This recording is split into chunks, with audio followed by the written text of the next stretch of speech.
NUFC Early Night News with Gary the Geordie Yum Yum, Andrew Bokey, Christina Cage, and Derek the Mighty Wind.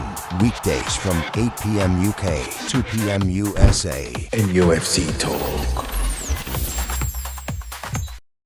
Hello. Here we gone again. Another window coming up and another Newcastle player apparently already turning the cogs to leave. Now, before we get into all that, welcome to NUFC Talk TV with myself, Michael Grahamslaw, and today I am joined by the mighty Win, Tina and Bogey. How's it going, everyone? You alright? As well as can be expected under the circumstances is the stock answer, and never as well after a week like we've just had. Still coming to terms with it, really. Yeah, it's been a mental one. As are a lot of people. Yeah, absolutely. What about you, Bogey? How are you feeling? Good, yeah. It's been a bad week, but, you know, personally wise, it's not too bad. You're kind of getting over it by this point. You think to yourself, there's not much more Mickey taking that can take out of us. I can't get sent many more photos. I can't be sent many more texts. So, you know, I think we're coming to the end of that dark tunnel. Yeah, all right. That's a way of looking at it. You say that. I've heard a rumour there's some news today that might put us back down that dark tunnel. Yeah, apparently Lewis Hall signing a new contract. What's going on there? Lack of ambition. For anyone who unfortunately hasn't heard the news, this time Sandro Tonali is apparently the man looking to move away from St James's Park, and the noise is getting louder, and somehow even louder, because it feels like every other day a Newcastle player is linked with leaving this club. But this time it's not just rumours, it's not just paper talk. We're actually hearing that Man United are preparing a formal move at the end of the season, which sounds all too familiar. Been here before with Alexander Isak, of course. I'm starting to wonder if we're actually building something, or if we're just the latest side that just develops players for top teams to come and take them. Going to start off with you, Win. Top teams? I thought you said Manchester United. Well, it's a good point indeed. Is there a different Manchester United to the one that I've seen for the past 7 years? I can't say any side I've grown up hating this small. Although Sunderland. Yeah, maybe. Although they did, yeah, I'm not going to talk about that. It's a bit of PTSD. Win, I'm going to start with you. Right. Does the Sandro Tonali situation feel like a repeat of Alexander Isak at these early stages? Kind of, and especially in the light of the revelation from multiple sources that Newcastle have a gentleman's agreement with Tonali, that if they do not qualify for Europe, he can go with their blessing. That I hope is the only similarity, that it would appear they would both want to leave. Because what we must not allow to happen is what happened with Isak. Yeah. If he wants to go, and the powers that be are saying he can go while he's in contract, get it done quickly and maximise the profit. That's my. Obviously, I would prefer to keep him, but you can't hold a gun to players' heads these days. It just doesn't happen, as was proven so catastrophically with the rat. So, and by the way, isn't it fun seeing Liverpool get a bit of their own comeuppance? But he now fancies Barcelona or Real Madrid. Yeah, if that happens, it will be absolutely insane. And to be honest, it wouldn't surprise any of us the way he was acting on in that summer transfer window, would it?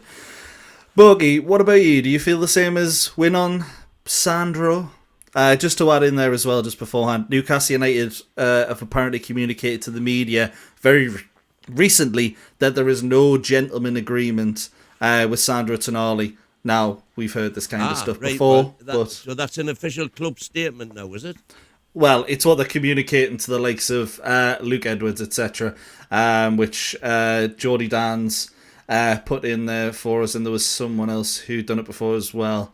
Well, that's ruined the insider news I was about to spring on you in about 3 minutes' time, so thanks for that, guys. Sorry.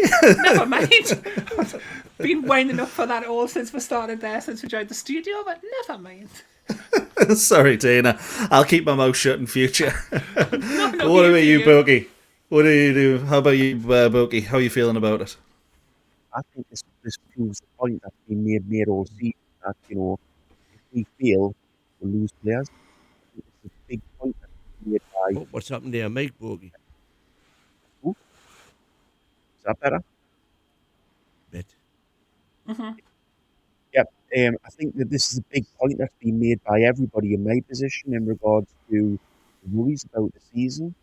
In regards to if we do fail this season, if you do finish 12th this season, there's no way you're going to keep a hold of it. Tonali. There's absolutely no way at all. He's going to want to go. He's going to want to go and get European football. Same with Bruno. Same maybe even with J7. Same with Hall potentially. Same with not Trips. Tino. So this is the point that you guys wanted to keep this squad together. Sorry, you guys want to keep Eddie Howe to keep this squad together. Guys want to keep Eddie Howe in regards to he's a great manager and things like that. I said, we were saying back in December, January, this isn't good enough this season. We need to make changes to save the season. Nothing was done, and now we'll reap what we sow. We're going to lose big players. When you see these big players go, it's down to the guys that have wanted to keep Eddie Howe just at the club no matter what. It's down to the fact that you weren't willing to make a change at that point. If we'd made the change, potentially we could have saved this season. We didn't, and we are where we are. Just as an argument to that, what I will say, and one of the things I was a little cautious about getting rid of Eddie Howe at the time we've had this for the last 2 seasons where Newcastle have underperformed early on, and then the improvement, it did come. And I was, before the Arsenal game last season, I was one of the ones that was saying, let's just get rid of him. And I realised that, I'd looked like a fool then. And I didn't give him the time that I was supposed to. So I can see why, based off Newcastle's history of the last few years, why a few people were saying, oh, you know what, maybe we should give him a bit more time. That's all I would say sort of on that point. But I do agree, it's one of those, who's to say if we did change manager in the January, December, who knows what would have happened. But yeah, hindsight. Maybe I'm talking my hindsight rather than what you were, because I know you were saying it at the time. I think the part of that, Michael, is though, have things got any better since December? Has Oh, this definitely team not. got any better since December? Have things improved on the pitch since December? 100% not. We all said March was a critical month for Newcastle United, and was an absolute disaster for it. It was an absolute car crash, and some people have seen that car crash coming earlier, and some people have seen it coming later. And the big problem for the ones that have seen it coming later is now you guys have to come to the realization that we are going to lose with big players because this season's been a disaster. Yeah, I mean, I'm not 100% sure it's just because of this season. I think it was probably something that was going to end up happening regardless. But again, you can't say for certain, can you? Tina, what do you think on the whole Sandro situation? I mean, the club's pony came out and said that there's not a lot of truth in what's being said. I personally, when I heard the story breaking earlier on today, my first thought, and you can see it in the forum, was, have we got any evidence to suggest that there's any truth in this whatsoever? Because the 2 links that had been sent to it were not from what I would consider reliable sources. I mean, but the fact is, like players are going to come and players are going to go, regardless of how successful or unsuccessful we are as a club. Players are going to come, players are going to go. Especially players who you get from, players who have spent most of their career in their home country. Homesickness can happen. There is a chance that Tonali might want to go back to Italy, play for one of the Milan teams, or play for, a Juventus.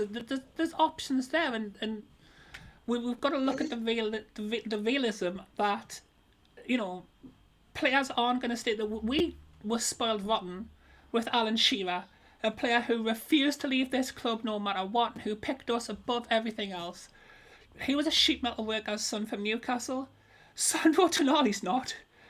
He's got no allegiance to ourselves, and he's a great player, fantastic player. I'll be devastated if we lose him.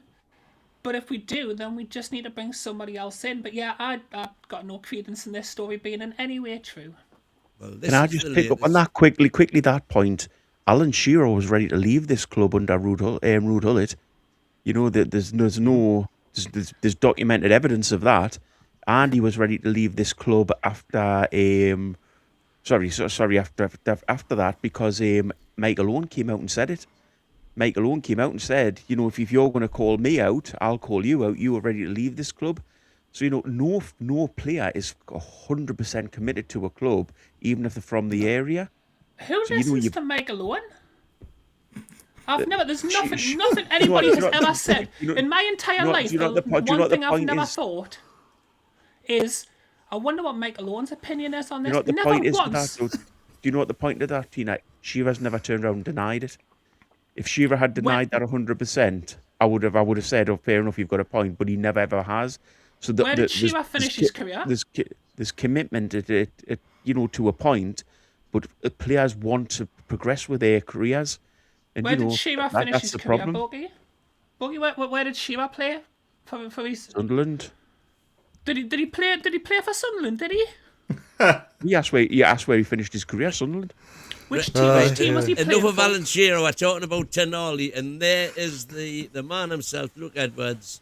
Newcastle United official has communicated to the media tonight that there is no gentleman's agreement that Sandro Tonali can leave this summer if the club do not qualify for Europe. Hang on, that does not mean he won't leave, but he hasn't said he wants to go, and neither has there been any contact with NUFC from any interested clubs at this stage.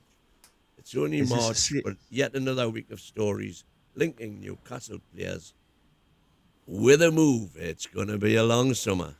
It is, but is this the same Luke Edwards that calls out the fans, that's called us, I think, scumbags at some point? Or, you know, no, I don't think that same guy? That expression. He's used some expression that wasn't great about her. I might not be that one, but I wouldn't particularly put much emphasis on anything that guy says.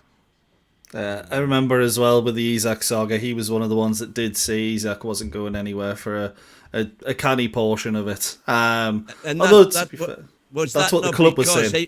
He was getting his information from the club, and if that's what they are telling him, that's what he's going to tell his public, as it were. Yeah.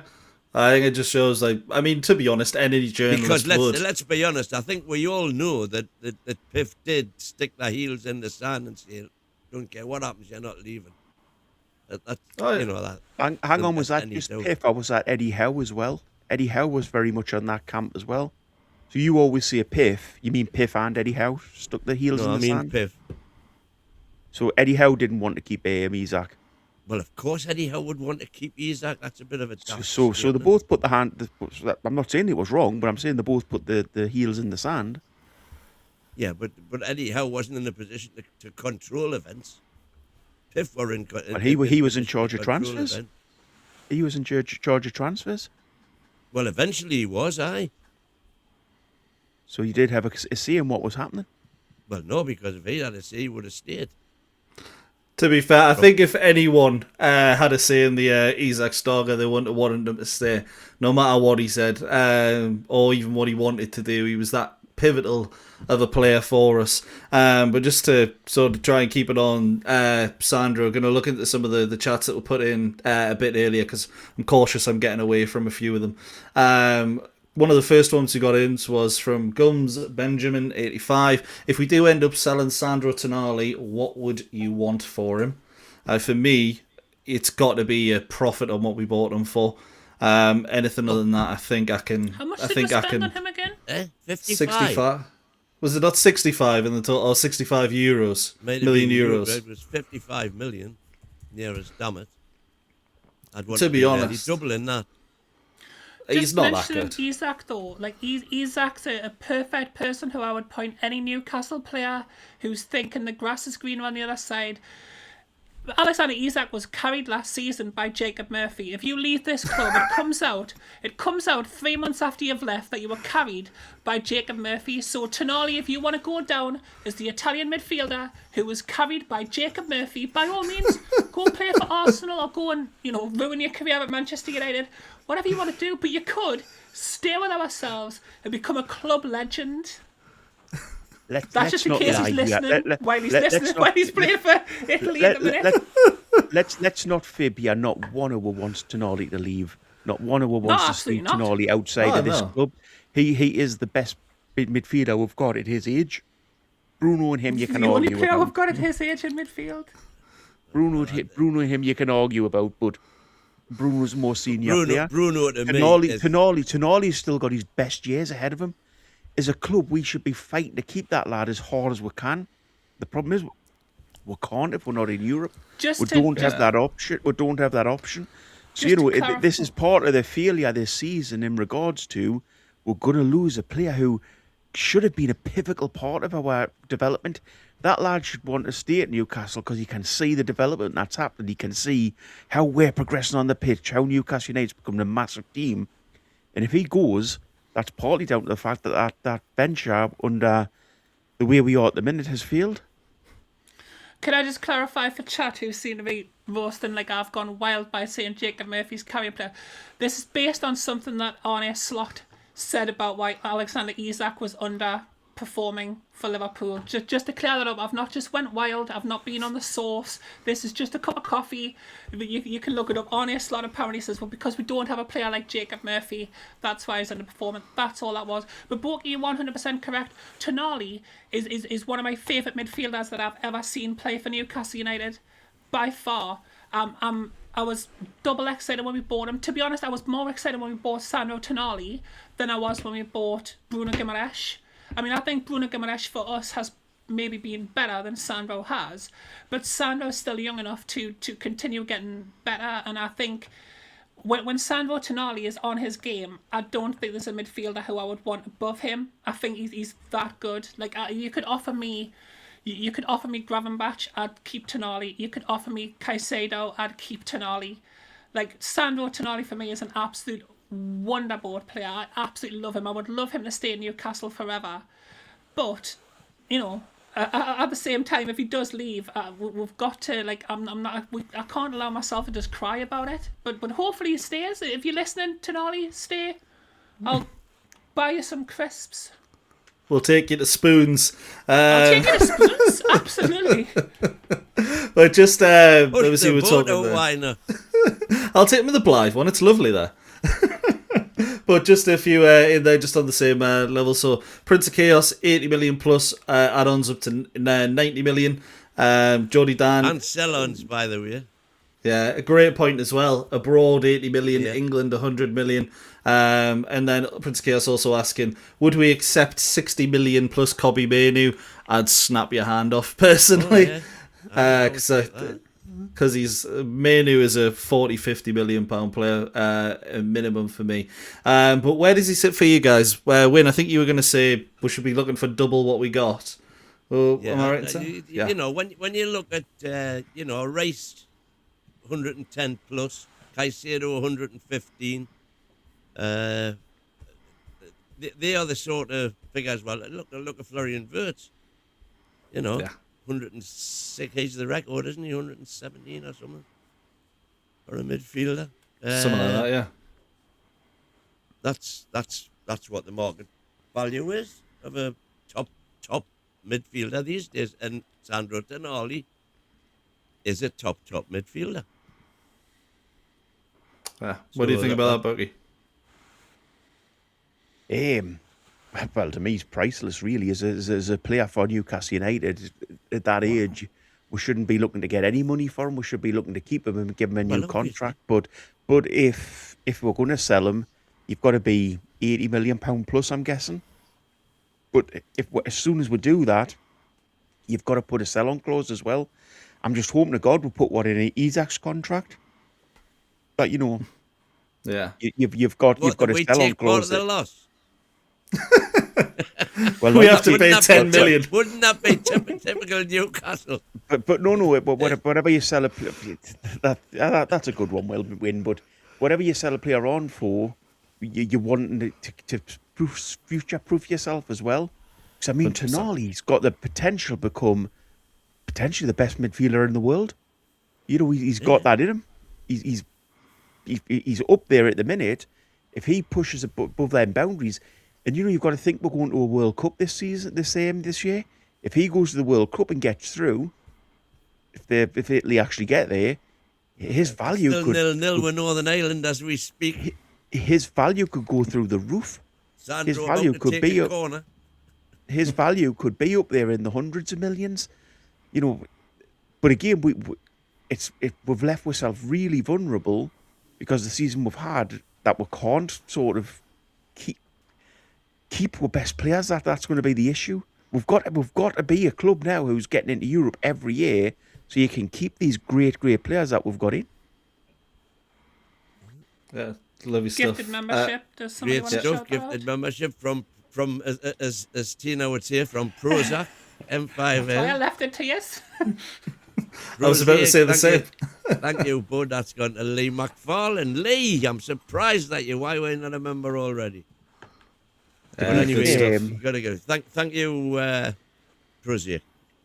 Prozy has been fantastic over the last few nights He for has gifted indeed. membership. Yeah, So 100%. fantastic. Cheers, mate. Lovely stuff. Thank you very much, buddy. Tina, we'll finish off the Sandro Tonali valuation conversation. What are you thinking? I like that valuation conversation. You're a poet and you don't yes. know it. I mean, for me, you know, I mean, it might be wishful thinking. If we're selling him to another Premier League team, I'd be looking over 100 million. I think if he's going outside of that, if he's going, I mean, it's going to come down because, I mean, we can put any sort of valuation on him. If he downs tools like Isak did, then you've kind of got to accept what you get. But I think he's definitely, you know, if Alexander Isak's worth over 100 million, then Tonali's surely worth over 150 million. But I'd take 100 million for Tonali maybe, and then we could replace him. Somebody shouted out the player that I would replace him with in the comments already, which is Kamara from Monaco. That would be what I'd do with that 100 million.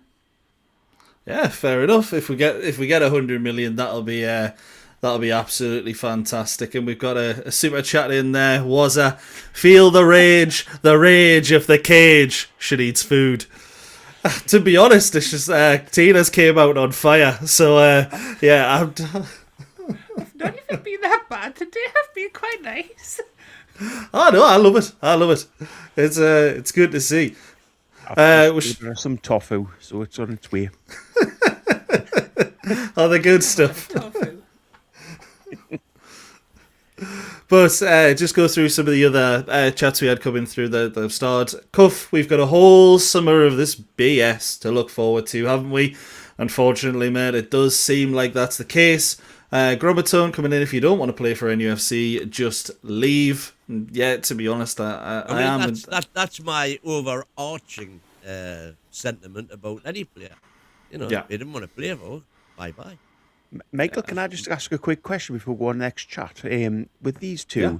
again, in regards to this season, do you think that would Tonali be so? Would we be at this situation with Tonali if we'd succeeded this season? So if we'd done something this season, if we'd been higher up the league than we should be, is this? Do you agree with me that this is an issue because we failed this season? Would Tonali be quite happy if we were higher up the league?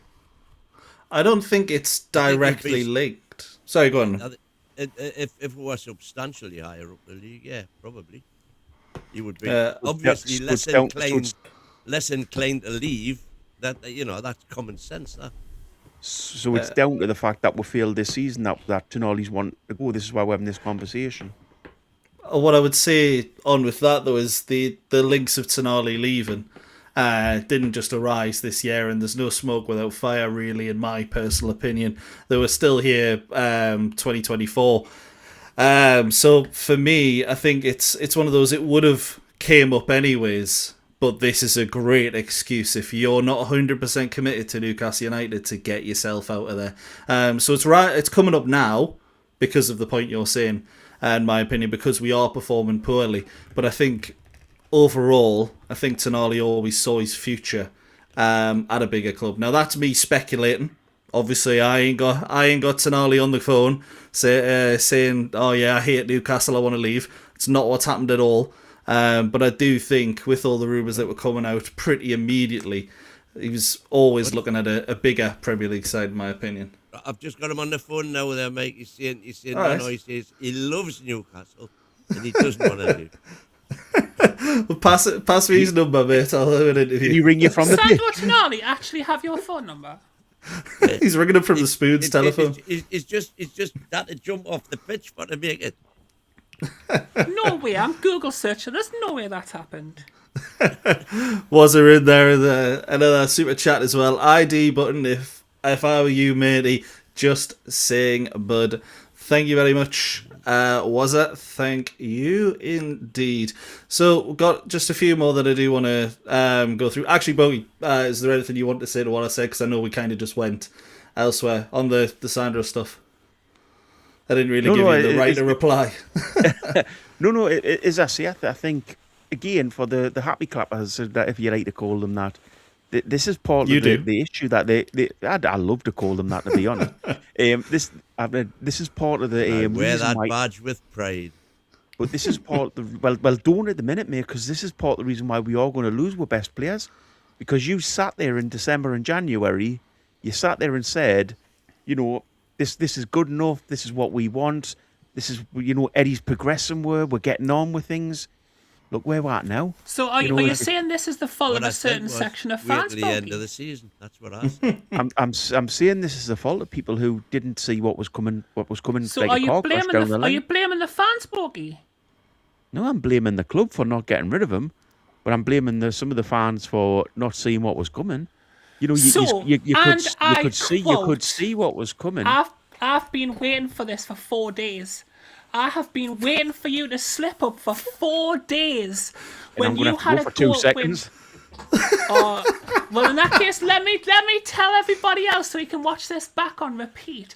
So 4 days ago, Borky had a massive go at Win, and I took Borky's side in that because Win had said something about the fans leaving the ground during the derby, and I took Borky's side because I, much like Borky was saying at that time, would never blame the fans for anything that happened on the pitch. But I knew just to be in the back factually of my correct, mind, I didn't blame the fans. No, but that was the argument. That's where the discussion came from. That's where Borky said I would never. I was blaming the fans, and he said I would never blame the fans. But I knew in the back of your head, and I didn't want to argue because we had just argued last week. I knew it because he said it 100 times. He says, well, the reason we lost that game is because of the happy clappers. What are you talking about, Borky? Did I go on pitch and miss a penalty? What are you talking about?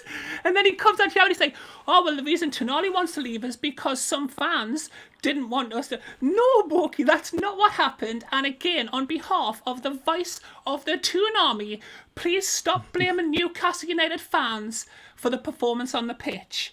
I thank you. So, hang on. I've never ever blamed Newcastle. I've never ever blamed Newcastle fans for the performance on the pitch. And that was the point that I made 4 days ago. The point I'm making is that I'm blaming the fans. I'm blaming the fans who sat here and just happy clap for Eddie Howe, no matter what they could see on the pitch. I'm not blaming the fans, no matter what they could but I'm blaming the fans. No. I'm saying I don't blame the fans in regards to the fact that they were disappointed because we'd lost the game. But I do blame them fans that have sat here all season, the happy clappers, that have sat here all season and just put up with mediocrity. So what could those fans have done, Borky? What could those fans have done? Well, they could have came out in December. They could have came out in December and actually said this isn't good enough. This is where the issue is. And what would that have done? Well, it might have got rid of him. How? Because as Wynne says, if the stadium turns against him, he's gone. So you're blaming the fans for not turning against him? Well, they should have. You see, it's all coming out now. Borky is blaming the fans. Borky. But if you've Mike, got if you've two got voices, access to them violins, if you've got two voices coming I at might you, do. if you've got Get two them playing. voices coming at you against the same point, it's impossible to argue. But to be honest, in regards to this, I don't blame the fans for the performances on the pitch. I don't blame the fans for not getting up for games. Our fans are the best in the world. Our fans with that flag display deserve so much more. That was my point. The fans I do blame are the ones who just turn a blind eye to the fact that Eddie Howe's absolutely failing this season. So yes, I blame yous too, because you have just went along with all this mediocrity all season. But I do not blame the fans in the stadium. I don't blame any fans in regards to performance. That's all down to Eddie Howe and the players. Was I got another one in there complaining about Tina's voice? Tina, do it again for us. Oh, I don't think he's complaining. One right through you. all right, I'll just be quiet for the rest of the show. Then what's that? No. Super chat. I reckon we'll go again. We go again. The American man got something in there as well. The American man got away, and this comes from his community manager. He is knackered and devastated over this news. But if you're going to Wynn's party, celebrating Tonali leaving, don't speak to Tam again. Are you having a party over there, Wynn? I haven't seen it yet. I'll certainly not be having a celebration party if Tonali goes. No, will I have? No, absolutely not. And one I'll from not be having a Notorious. week either, by the way. I'll be So Win, what is the point of why Tonali wants away? Why does Tonali want to be away from this club? Because of me, apparently, he bought wants the to go afford back for you. quickly, basically. But no, if we were being successful, would he want to get away? Probably, eventually. I think he said that anyway before. No, he didn't. No, he didn't. Don't go down that route. No, he didn't. He was asked the question about where he could see himself being in 4 years' time, which the lad was quite honest with and says, I don't know at this point. But do you think that lad, if we were succeeding this season, he'd want to be away next season? Can we just point out Tonali Define has success. not publicly said that he wants to leave the club? Define success. Oh, come on, mate. Come on. Well, success is not being 12th in the league. I agree with you. So if we weren't 12th in the league, would this even be a discussion? If we were in a cup final, would this even be a discussion? I'm just going to add a counter there what Notorious has put in. And this season has been a disaster because of big players underperforming. It works both ways, and although you can't put all the blame on big players, I do think there's a lot of big players that we have that haven't hit the heights expected, and that for me, there's players in there that are just as much to blame as the backroom staff, and everyone is to blame for Newcastle being below Sunderland, 12th in the league, not looking like we're going to get Europe. There's loads of people you can blame for that. And then Wazza is coming once again, pleading for forgiveness. I mean, that's one way to plead for forgiveness. You know I love you. What is going on here? Thank you very much for the super chat, Wazza. She forgives you. What I'll be delighted to hear is stuck with me for 3 hours tonight, people. So strap yourselves in for my whiny voice and my hormonal head. Yeah, you've been attacked tonight, I can't lie. But just one in there, from Tony T and the Flying Crumpets as well. What are you worried about if we leave with Tonali? What big impact does the side passing, 0 goals, 0 assists, and the engine give us? Anyone want to take front on that? Yes, sit and watch him. Sit and watch the actual games. That lad puts in 100% every game. He's the one that keeps the back four in check. He's the one that's sort of sitting there. He's the engine of the team. He runs around. He's a massive, massive asset to this team. If you think Tonali going's not an issue, wait till you see the team without him next season. Well, I'll tell you what I do think. I do think that Tonali going will not have as big an impact on the team as what, say, Bruno going would. But absolute bull. No. Go on, I'll let you talk, but absolutely. You can get players to not maybe with a technical... Half of Tonali's problem is that the players around him are not as technically proficient as what he is. So the number of times you'll see Tonali play a ball where he's anticipated the player to go, and it goes down in the stats as a missed pass and a lost ball, and it's purely because he's taking a 1-2, and that's what he is, by the way. He's a one-touch footballer, which is the best sort, because he knows what he's going to do. With what I said from day one, you could see it. He knows what he's going to do with the ball before it arrives at him, because he's forever looking around and seeing what's on, so that when that ball arrives, he doesn't have to think about it. It's just one touch and it's away. If the rest of the team are not on that wavelength, it can go awry, and it has done on many occasions. So who comes in for Tonali win? Who comes into that midfield for Tonali? Who's as good technically as Tonali in that midfield? I'm not saying you're going to get a better player than Tonali. So we're losing the best player we could have in that position because we've failed this season. Well, I mean, for there are whatever other midfielders reason, you can bring in. if we lose him, he's going to take some replacing. Absolutely right. So in which case, we've got to rebuild anyway this season. Next season, we know. Losing him is just another devastating blow to that. And your point is? Well, my point is that we shouldn't be in this position. Tonali should not be wanting to leave an exciting project that's moving forward. Unfortunately, this project's dead in the water. Is it an exciting project moving forward? Well, no, it's not. Exactly, it's not. Because this project's dead in the water. Eddie Howe has failed this season to move this project on. This project has went stale, and there's nothing being done to change it. And hang on a moment, exactly. When Tonali joined the club, he was being shown all of these.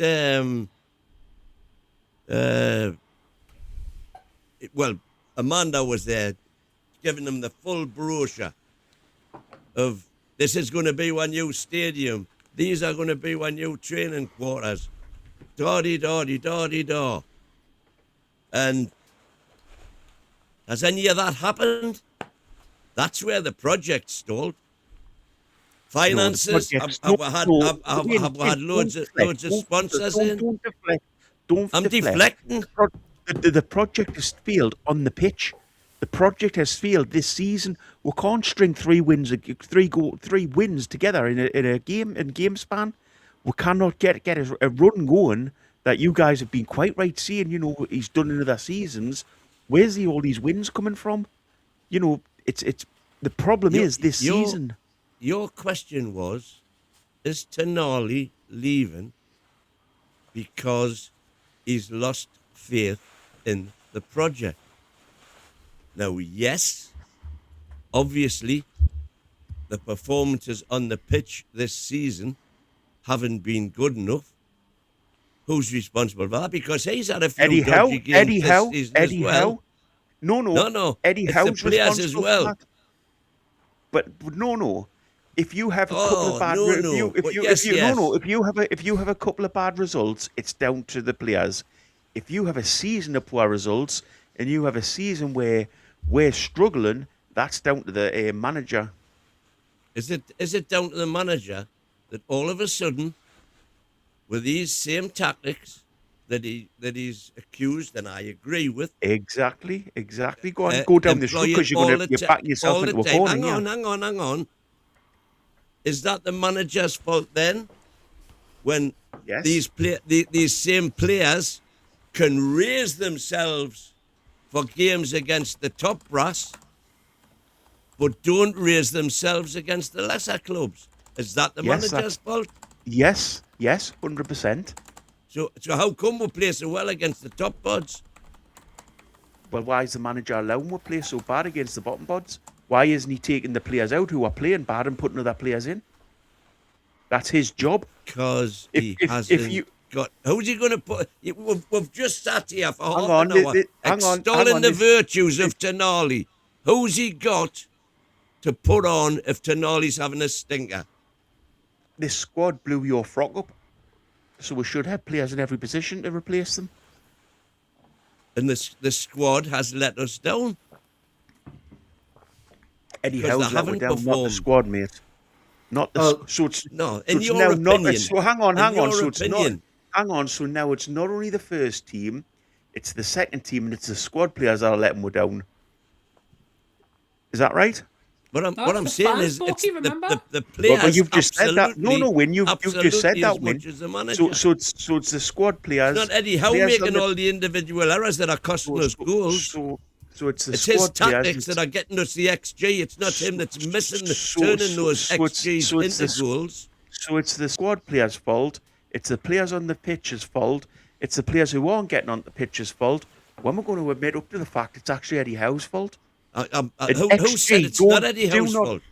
Well, Who has said it's not Eddie Howe's fault? You, because you're trying to blame the players. I'm Don't blaming bring the players XG as well into as it. Eddie Howe. Don't bring everyone's XG into fault, it. let's be honest. Well, it is. But who's the actual guy in charge of it? Who's the one that can change this? It is the manager, it is Eddie Howe, but what I'll also say exactly. to that is Manchester United, for the last 5-6 years or whatever it is, I know we're not Man United, before anyone says that, but what have they done every single time something's gone wrong recently? They've sacked their manager, and then when Amarim came in, it all of a sudden became very apparent, oh, the players are actually at issue here as well. Let's get rid of Rashford, let's get rid of Garnacho, let's get rid of players like that. Now that's a toxic environment. I'd like to say Newcastle isn't a toxic environment, but what I will say is Newcastle haven't tried sacking the manager yet, so we don't know if that's going to work. Correct. But what I'll say as well, you do have to look at everyone in there, and what I hate about a lot of people is they will just sit there and go, it's Eddie Howe's fault, and it isn't just Eddie Howe's fault, it's everybody at the club. PIF are failing, Eddie Howe is failing, the players are failing, everybody is failing this club. And I'll say something actually. Win was I can't remember which one of you it was that said it, but the atmosphere when Sunderland got back into the game at the weekend, the fans were also failing in that moment. Now the fans have done a lot more for this club than anyone else there, anyone else I've mentioned. So you can get a pass if you're a Newcastle fan, 100%. But something needs to change. You can start with one, maybe that's Eddie Howe, but the rest also need to be looked at as well. 100%. Multiple factors. I'm not having it that the fans are to blame at all, to be fair. I haven't said the fans are to blame. I just said against Neither Sunderland. did I. It's not like so we do talk about the 12th man, the 12th player on the pitch being the fans. The fans can gyre you up and they can give you an excitement and they can lift your performance up to a level higher than it would otherwise be. But if the fans aren't doing that for you, you need to give them a reason. As a footballer who's being paid millions upon millions of pounds, you need to give the fans a reason to then get Jad back up. If the fans aren't giving you what you need from them, that's never going to be the fans' fault. At least not at Newcastle United. Obviously, Sorry, Tina, No, I do go have to on. pick up on that as well, Michael, as well. It's never the fans' fault. If you were at that derby and you seen them fans before the game, you seen the flags flying, you seen the display, you seen how we were in the first half. The reason the fans turned was because we'd seen what had happened all season and we knew what was coming in the second half. That's the reason the fans got on board. Lost passion or lost confidence in the team. And there's two things that can happen to do that. The players G up on the pitch or the manager G's up from the sideline. The manager was an absolute disgrace. He just stood there with his arms folded, not having any sort of passion about him whatsoever. I agree And with the that. players on the pitch did nothing to G the fans up. So, don't blame the fans. It's down to the players on the pitch and it's down to Eddie Howe. No, I 100% can blame the fans. I've been in that stadium where we drew 0-0 with Norwich and it was the most boring game in history. The atmosphere was still better for that than it was when we were in the second half of the derby. All you could hear was the Sunderland fans. You could hear it on the telly. When I'm doing the live comms, I'm hearing it. I've been to so many terrible games. Bruce, McCarran, Carver, Pardew even. The atmosphere was 10 times better and we had no hope whatsoever. So But I don't mind that. No, that's because the fans knew what was coming. The fans knew where we'd been all season and what was coming in that second half. How many leads have we given away at St James's Park even? How many chances have we lost in the second half? How many times has Eddie Howe absolutely, I nearly swore, But it was nearly mucked exactly up the at half- same in the mucked past up at when you half- were going to get beat. Yeah. But mucked up at half time with the. So the fans should just sit there and agree with everything that's going on. This is absolute rubbish. You cannot I'm not blame saying the that. fans for the fact Why are you that putting the words in my mouth? fans- Well, you're sitting there saying it's the fans' fault because they weren't up for the But second nobody's half. saying They it's the weren't- fans' fault. So I what, can what are you criticise the saying? fans without. I'm saying in that second half, the fans didn't help the way they normally would. I'm not saying the fans are at fault for a terrible season. They're probably the only thing that's got through a lot of these hard games. But on Sunday, they didn't Guys, help at if all. we're That's at the all point I'm of- saying. If we're at the point of starting to go down the point of blaming the fans, blaming the guys in the ground who go in there to support the team, then we are in serious trouble. And who would blame players for wanting to be away if we as a fan base are sitting here blaming ourselves for not being up for a game that the manager couldn't get up for? Have you been hit on the head or something? I haven't blamed the fans once. I've said that multiple times, and you keep And neither repeating have yourself, I, and I've mate. said it multiple times. He chooses not to listen. By the way, incidentally, the reason Tonali's leaving is, let's assume, it's because the wheels falling off and down. Not leaving. And not perhaps because he wants to just go to a bigger club. Do footballers want to go to a bigger club? I've just had a couple of WhatsApps from Martin from Mancunian Way. He's watching as we speak, and he's saying, "Hey Wayne, hope you're well. I'm just watching now, and I'm looking on your." He says, "Look out for Tonali to City, because it looks like Rodri's on his way to Real Madrid, because he wants to go to a bigger club." His quotes have been mental, innit? Absolutely mental the way he's treated City, considering they've turned him into a Ballon d'Or winner as well. But yeah, it is fine. And I'm gonna move on from Sandro and on to sort of the news that was coming out of Miami over the week. Yasser Al Ramayan speaking about. Well, actually, I'll go into the super chat first. There from the Bevis. It's all Howe's fault. Let's keep it real. He's the manager. Buck stops with him and vice versa. I can't say I agree, mate. It's never just always the manager.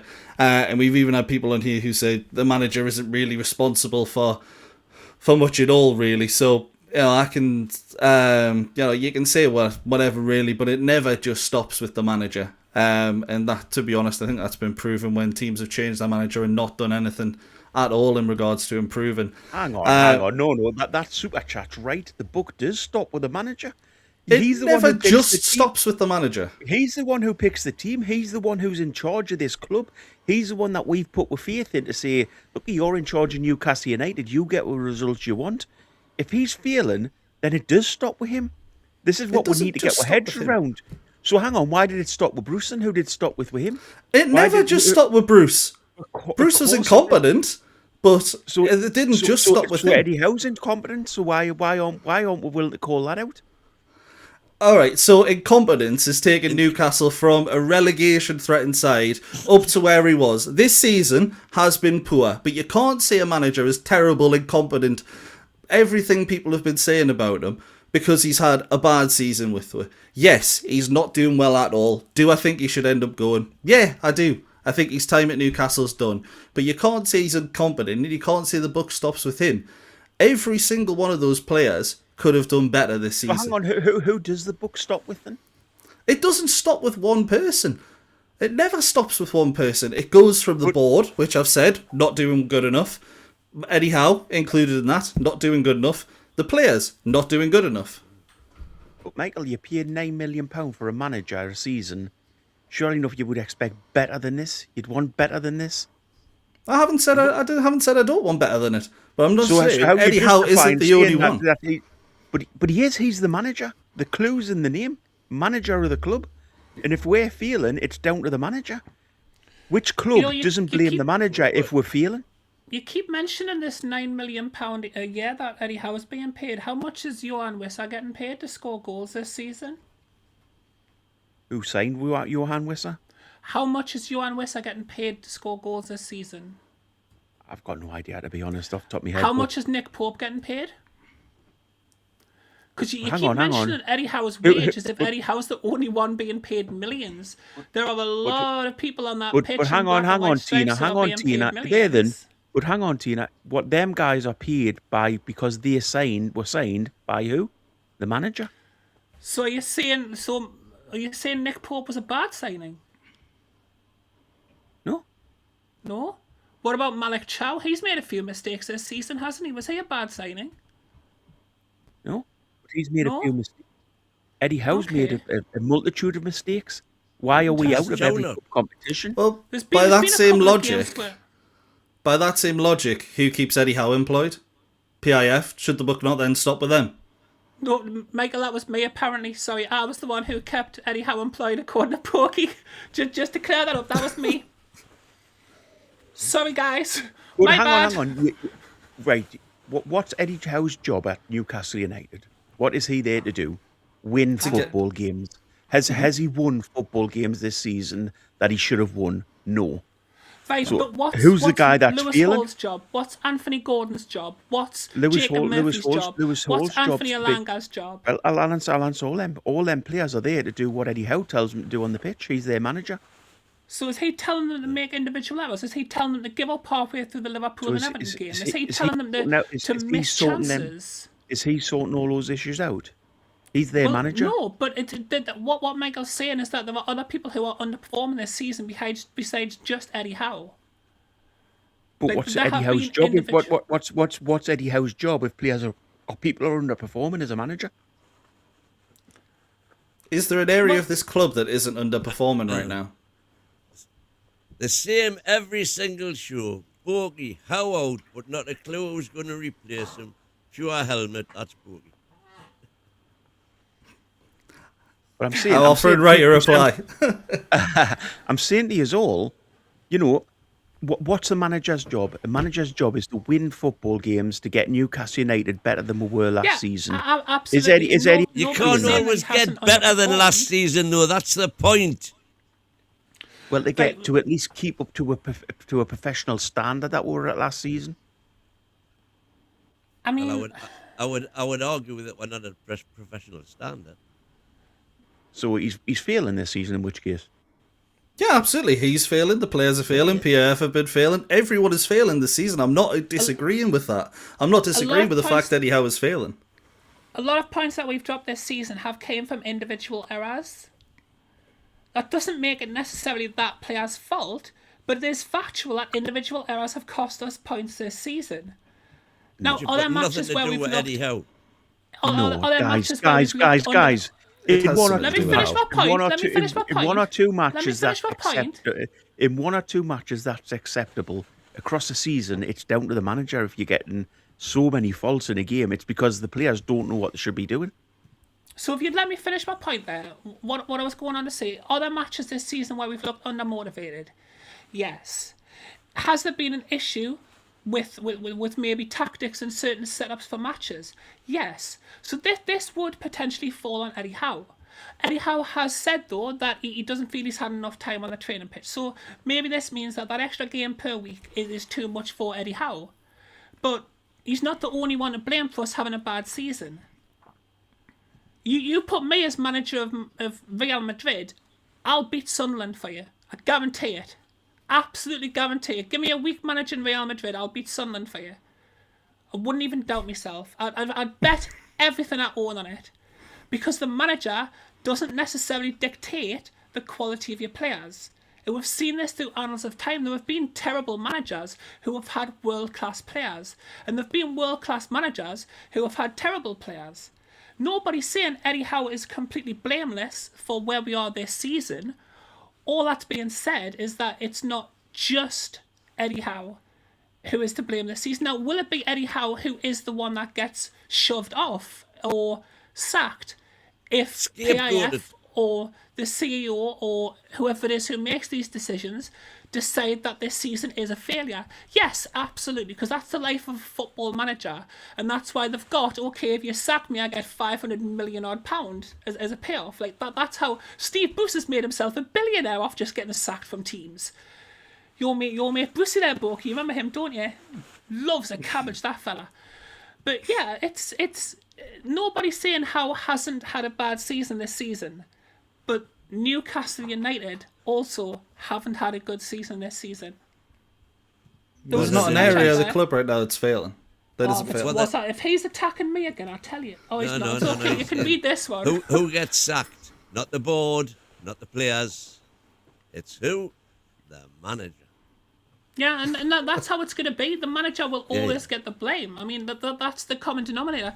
Is Ruben Amorim a bad manager? Absolutely not. Was he to blame entirely for what happened at Manchester United? Absolutely not. Was it the right decision to get rid of him for Manchester United at that time? Probably yes. Probably yes. But let's look at another way. Is Thomas Frank a terrible manager? No, absolutely not. No? Were Tottenham Hotspur an absolute joke under Thomas Frank? Absolutely yes. Was it the right decision for Tottenham Hotspur to sack Thomas Frank when they did? Probably not. So there's very much a conversation to have about how, what Eddie Howe's got wrong this season and what he would need to improve on. But just saying over and over again, well, that's Eddie Howe's fault. Well, Eddie Howe should have done this. Eddie Howe. There needs to be a little bit more nuance, in my opinion, to that conversation. And now, because my voice is probably annoying a lot of people in chat, I'll go back to being quiet for 10 minutes, lads, if you just want to continue. Cheers, Tina. That was very eloquently put, Tina. Thank you, Win. No, that's the thing. I never disagree with the fact that the manager, sometimes you've got to change it. I think you do. I think a lot of things need to change in the summer, and I think it's going to be a massive change, not just at the manager, but as I say, for me, the buck stops. It doesn't just stop with one person. There's a lot of people in there who are to blame, and the Bev's just coming in this as well. I say it was 5 minutes ago, but the players got us the League Cup then. Yes, absolutely, the players were in part of that as well. Maybe it happened when I wasn't around, but I don't think anyone can just say, Eddie Howe was solely responsible for winning the League Cup. That'd be the most baffling thing I've ever heard in my life. The players are a massive, massive part of it. The board are a massive, massive part of it. And sometimes you need to change a cog in the wheel, which in this case might be the manager. You also got to change some of the other parts as well. And unfortunately, it looks like Newcastle are going to have to change a lot. But the new phase of PIF strategy is apparently going to be decided in the coming weeks. Well, launched, should I say, in the coming weeks.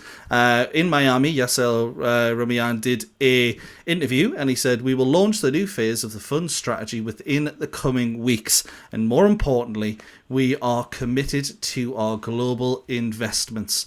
The fund is a long-term investor, and Newcastle United is one of those global investments." But if we go back, we've sold Alexander Isak. We could go on to sell Sandro Tonali, if you believe the rumours. We could also go on to sell Guimaraes, Livramento, Lewis Hall, anything worth more than a fiver. But in reality, we're talking about big clubs before. Ambitious clubs aren't selling their best players. So we've spoke about how much we'd potentially sell them for, but do you think this Sandro Tonali situation is one where Newcastle have to stand firm and send a message to the rest of the league, and say, look, we aren't a selling club, we're not one that is going to be stepped over? Or do you think maybe there are better players to do that with, Bruno Guimaraes example, and Tonali is one where we can get the money from? What do you think, Bogey? I don't know. After last summer, it's a really hard question to ask, because you don't want a player that doesn't want to be here. So Tonali's a great player, but if he doesn't want to be here, if Tino doesn't want to be here, if any of the players don't want to be here, are we in a position to keep them? All they do is go on. They've looked at what's happened with Isaac and what happened last summer. They do the same thing, and they get that same sort of result. They get away. So yes, you want to play hardball with teams, but you can do it to a certain point. And this is a big thing now. I think whatever player we buy in, we just need to have release clauses in the contracts. It makes life so much easier for everybody. It means Newcastle United aren't, having to fight for to keep a player. They can just turn around and say, look, if a club's willing to reach your release clause, you can go. And it means players have an expectation of how much they think they're worth. So I think that's the big thing moving forward, is that we do things right in regards to signing players. It's a big thing. Just having that little thing in a contract or release clause makes life so much easier. Yeah, it's something we've not done very well, is it? What you're forgetting there is that a football agent is there to maximise his own personal fortune as well as his players, and putting a release clause in a contract costs money. It's reflected in the salary that you pay him. So if you say, we're signing Tonali, let's say we signed Tonali and said, right, you've got a £90 million release clause. He's going to say, right, well, if I'm worth £90 million, I should be getting paid what other £90 million footballers are getting paid. Yeah, absolutely. And Just all of one. a sudden we can't afford to do that. Or we have to make the release clause a pittance. Absolutely. Just one in there. Go on, Christina. Just going to quickly go to the super chat after. Just wanted to pop in there with some breaking news from the Italy game. It is now Italy 1, Northern Ireland 0, and the goal was scored, believe it or not, by Sandro Tonali. And I've missed it. Lovely stuff. Sorry for interrupting the super chat there. I just thought that was... It's all right, don't worry. I'm paying full attention to the podcast and not to the television. No, good on you, Win. That's a good thing. Beva's coming in. Who's responsible for the results? The bit, so thanks for that, but never mind. Who's responsible for the players are responsible for the result. Eddie Howe, Howe yes, is as well. Course, Yeah. but the players, Eddie Howe doesn't miss sitters. Eddie Howe doesn't commit howlers, letting goals in. What absolute rubbish. The manager's responsible for results. It's a result-driven business, and it's the manager who's there to get the results. That's why he's paid the big bucks. It's down to the manager. He manages them players. The clue's in his name. He's the manager. He manages them players, so he is the responsible for the results. He is not the only person responsible for results. He is responsible for a large part of it, 100%. But it can't just be him responsible for results. For So example, why have a manager then, Michael? Why not just have, some guy who picks the team? Because, as I said, it is a large part of it. It's not all of it. He's But- sorry, responsible Win. he's responsible for getting the team into the positions to be in for to have lost 22 points from winning position. I don't think that's really helping win your argument. What I'm saying is he's doing that bad a job that he's getting us into those positions to be able to get into the lead, which is the hardest thing to do. Hang on, so There are that's the lots of hardest thing to individual do. errors. You've lost 22 points, and that's the hardest thing to do. The hardest thing to do is protect them 22 points. No, the hardest thing to do is get in the lead in the first place. In theory, anybody would agree it's easier to defend the lead than it is to take the lead. So he's feeling That's even common worse. sense, So hang really. on, pick you up on that then. He's feeling even worse than what you're saying. He's got to win to them positions. Absolutely, and I'm saying he's lost been at fault. But how many of those 100%. reverses have been as a result of individual errors? That doesn't Nothing to matter. do with That's formation hang on, or setup or 22 points, and you're just blaming individual hours. You've got to blame the manager. You've got to Look blame at all those the manager. points lost. Look at all the goals. But you've got to blame the manager. Well, you The have. manager is at fault in stages, Of 100%. course he There's is. no doubt in that. Hang on. You sit and watch the games. You've seen what he's done in game management, and you guys are sitting here saying none of this is down to Eddie Howe. It's down Not to saying that at individual all. errors. Who said that? Who said that? Well, the two of you have just been on about it. I've literally just said a large portion of everything is Howe's fault. What part of that is nothing's Howe's fault? So in which case, it's down to Howe this season. You agreeing with us? It's never. Just down to how. Michael's just learned why I started vaping, by the way. you can see his hair going greyer as the episode Well, hang goes on. You are agreeing with us, then arguing against us.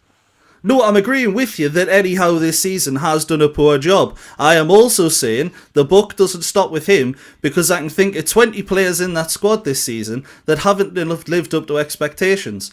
The buck doesn't just stop with Eddie Howe. Who signed them players? Right, Eddie Howe. Of course, on top of it. So they're his players. Who played brilliantly last season? Who played brilliant last season? Go on then. I'm saying those players who played brilliantly last season to get us to win a cup and to qualify for Champions League. Virtually So those same players. well done. He managed them well last season. He's managed them poorly this season. So if No, them, hang on, but we James- disagree with that. in which point you're making a point there? You're saying last season those players were good enough.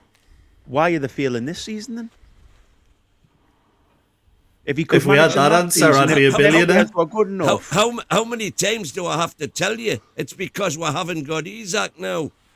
The summer transfer window is what is responsible for this season. End of. And who was in charge of that summer transfer window? Oh, you've beat us to it. I was just getting to it. So, Monkey Sputnam, £2 super chat. Jail Bogey spouts tripe and doesn't listen. I also had to make sure I didn't say anything that Ofcom wouldn't have agreed with there. But just to say, yes, 100%. Eddie Howe was, I mean, I don't know if it's 100% responsible. He's a large part of it for the summer. 100%. Can't disagree with that. Won't disagree with that. Wouldn't try. Without anybody being able to make decisions or make financial decisions anyway, do you not think Eddie Howe would have said, yes, pay Pedro 90 grand a week or whatever the figure was? Pay Mbuemo 200 grand a week. Do you not think Eddie Howe 100%. would have said that? 'Cause I'm pretty sure he would have done. Didn't bother him how much they get. So hang on. Would a good manager, if you're a manager and you're not getting what you want, in which case we're not doing that, and you think that's the only way we can progress this season, would you not walk away? No. Why I the still hell would he wouldn't. walk away? Because big managers have in the past. If you're going into a room saying this is what I need to Tell succeed me this season, big managers that have walked away in the past. Keegan, That was a long, long time ago, Well, to be fair. It doesn't matter. Eddie Howe's outperformed Keegan. fine, yeah, I'll let you have that. I'll let you have that That's a argument. big I'm not- statement, to be I don't fair. wanna- I- Keegan a big You manager. know what? You know what the thing is? You ask us for answers, and I give you an answer, and you argue with us. You know, did Keegan walk It's a away? debate. Big managers But have did he walked walk away away? in the Did he past. walk away? Oh, Keegan, did he walk away? Keegan's he wasn't not a allowed to big sign players, I manager. believe. You think Keegan's an elite not a manager? big manager. Fine, carry on. Just do what You you think want. Keegan's an elite manager? I think he's as good as Eddie Howe, if not better. I'm inclined to agree with that bit. 100%. I mean, Kevin Keegan, like, let's be honest. I know we're going to probably move on from this subject pretty quickly, but let me just point out. So Kevin Keegan walked away from Newcastle United twice, but he walked away from England. But Kevin Keegan had a lot of passion when Newcastle were playing. Nobody felt it as bad when Newcastle United lost a game than Kevin Keegan did. So the difference between Keegan and Eddie Howe is Kevin Keegan, and the difference between Kevin Keegan and a lot of managers is Kevin Keegan was an emotional man who wore his heart on his sleeve. And that's why he walked away. It was everything with Keegan was 100% emotions. Keegan didn't go onto a pitch with tactics. He didn't set a team out there with tactics. He didn't sign players on promises. He signed players on pure passion, just selling to them how much he loved Newcastle United. And there were players from the past who have mentioned how big a influence on them signing for Newcastle United Kevin Keegan was. So yeah, Kevin Keegan was an emotional manager who did walk away from things, but Kevin Keegan's emotion that made him the type of man who would do that is also what made him the most loved man in the history of Newcastle United, and why people to this very day still call him the Messiah and still call him King Kevin Keegan. There's not another man on this planet that could walk away from this team willingly and still be as loved by these fans as Kevin Keegan is. Oh, goodness me, I wasn't even looking at the screen. Hiya. Hey, hello. Joe by Dix here. Good How's it going, buddy? It's going all right. It's going all right. I've been hearing all this stuff about Tonali, and I thought I'd better come on and give my 8 cents. Yeah, what do you think about the situation? I've had an idea. I've figured it out. Oh, shoot. We go to Nottingham. We go to Manchester United, and we say, "Look, you want Tonali, don't you? Leave Elliot Anderson alone. Let us get Elliot Anderson, and whatever we pay for Anderson, You pay us for Tonali. Figured it out. What happens then when City go? By the way, we want him as well. So we say, look, we will let you have. Who did they want in exchange for Trafford? There was someone, wasn't there? Like, Well, we've had Martin on today Tino. saying that they're after Tonali Tino. because Rodri's going to Real Madrid. Okay, look, we'll give you Tino, and you give us Trafford. That's it. And then but leave Anderson I out. don't want Trevor. I want Reisler. Yeah, but we need to Oh, trade. Martin's just texted again. He says, no. He says, we want both Anderson and Well, Tonali. I think like Wow. potentially that's Anderson one of likes those. playing in front of fans rather than empty seats. Rodri and Bernardo Silva going, Martin saying, cheers, Martin. But I kind of think like with truth with We don't want Tino anymore. with someone like Anderson though, you kind of could look at the squad as like Miley, Anderson, Hall. Then you've got a nucleus of young players coming in.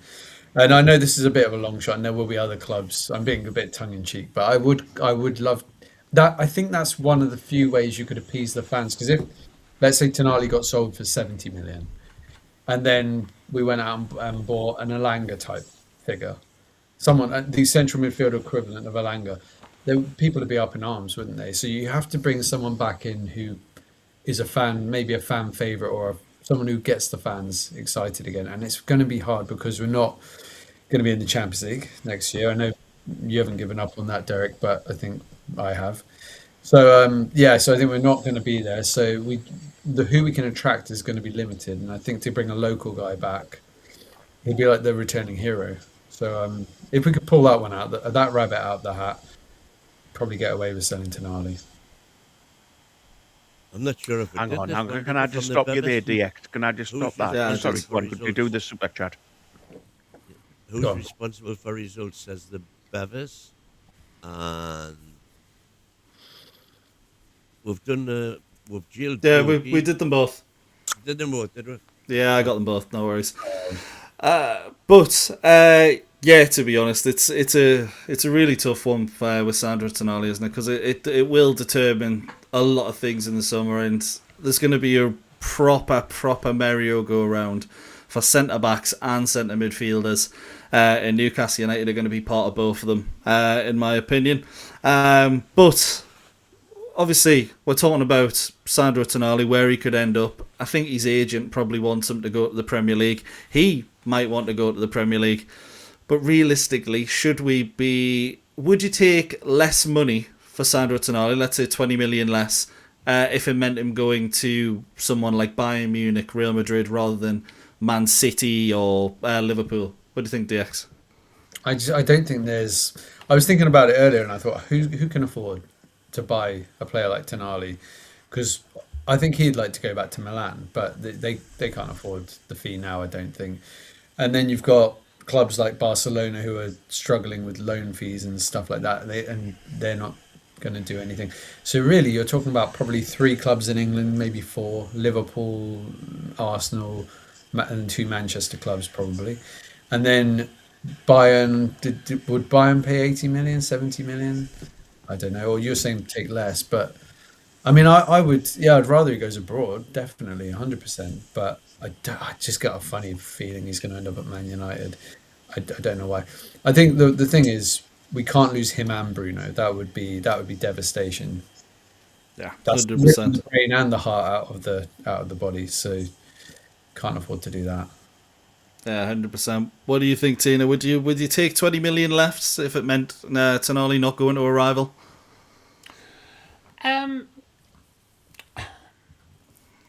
Yes, but no. So I would take £20 million less for him to go to a rival, but I would take 20 million less for him to go abroad, right? But I would sell him abroad for my valuation of him. If it was a Premier League club, I would add 20 million to the valuation. Well, 30 million now, considering he's just scored a goal that's going to get Italy into the World Cup. I now want 130 million for him. If it's Manchester United, Manchester City or Arsenal, but I will consider selling him for 100 million if it's Juventus, AC Milan or Internazionale. A bit like when Shearer left Blackburn, isn't it? And they said, Anyone else can have him for 15 million, but Man United 20 million. Man United fans, isn't it? And where I stand on that one is, it wouldn't bother me, because the only teams in England that you would go to, with a possible exception of Man United, are teams that they're just bigger than us at the minute, and we're not seriously going to be competing with them not in the next 4 years, not in the Tonali's playing lifetime. So you just get the money, get the money and invest the money. We need the money to invest in players. We've had this in different eras of the club, haven't we? Where players, I remember Ginola didn't like playing under Dalglish, and he down tools and got a move. And Kabay, of course, we know that he just stopped turning up for training, and Isak last summer. So it's a thing that happens, and it's horrible. I remember being devastated when Nobby Solano left, went to Villa. He came back, thank goodness. But that was horrible seeing players like that leave. Your favourite player, Shea Given, to Man City. It does happen. It happens to every club, unfortunately. Unless you're Real Madrid, you just can't hang on to every good player you have for that long. I completely agree. What do you think, Bogey? Would you take less just so he doesn't go to a rival, or do you think it doesn't matter? I don't think it matters. You get as much money as you can for him, really, don't you? It's all about the cash in the bank. End of the day, I just think it's a sad situation that we're in this place, and everybody around here seems to be sort of reluctant. Well, not reluctantly, but sort of happy. No, not happy either. Sort of in a position where they're just accepting it, and I'm not. This isn't good enough. We shouldn't have to be selling the likes. 3 times that nobody's actually said for certain that Tonali is leaving the club. Like, there is nothing to suggest he is actually leaving Newcastle United. I do think there's going to be big players that leave, though. I will say, I'm accepting that. We shouldn't be in this position, though. We should not be in a position where, we are expecting to lose big players because we failed in the league, we failed in the cups. That's the reason why these big players are going to leave. Don't get him started again. Because that means you get me started again, you get Win started again, you get Ulva started again, and we all do it again. The problem is, I think, even when you look at why will these players want to leave? If we were still in the Champions League, I doubt many of these players would want to go. The reason that they're not what did Eddie turn round to Isak last season and said if you want to be in the Champions League, prove you're a Champions League player, get with there. And he did. That's not the point. The point is, these players wouldn't want to go. A lot of these players wouldn't want to go if we weren't failing this season. None of these players that we're talking about, so the top class players, none of them want to be playing in a 12th position Premier League team. There's Martin in with us. That's in 50 plus Trafford. 50 quid plus a goalkeeper who can't get into your first team.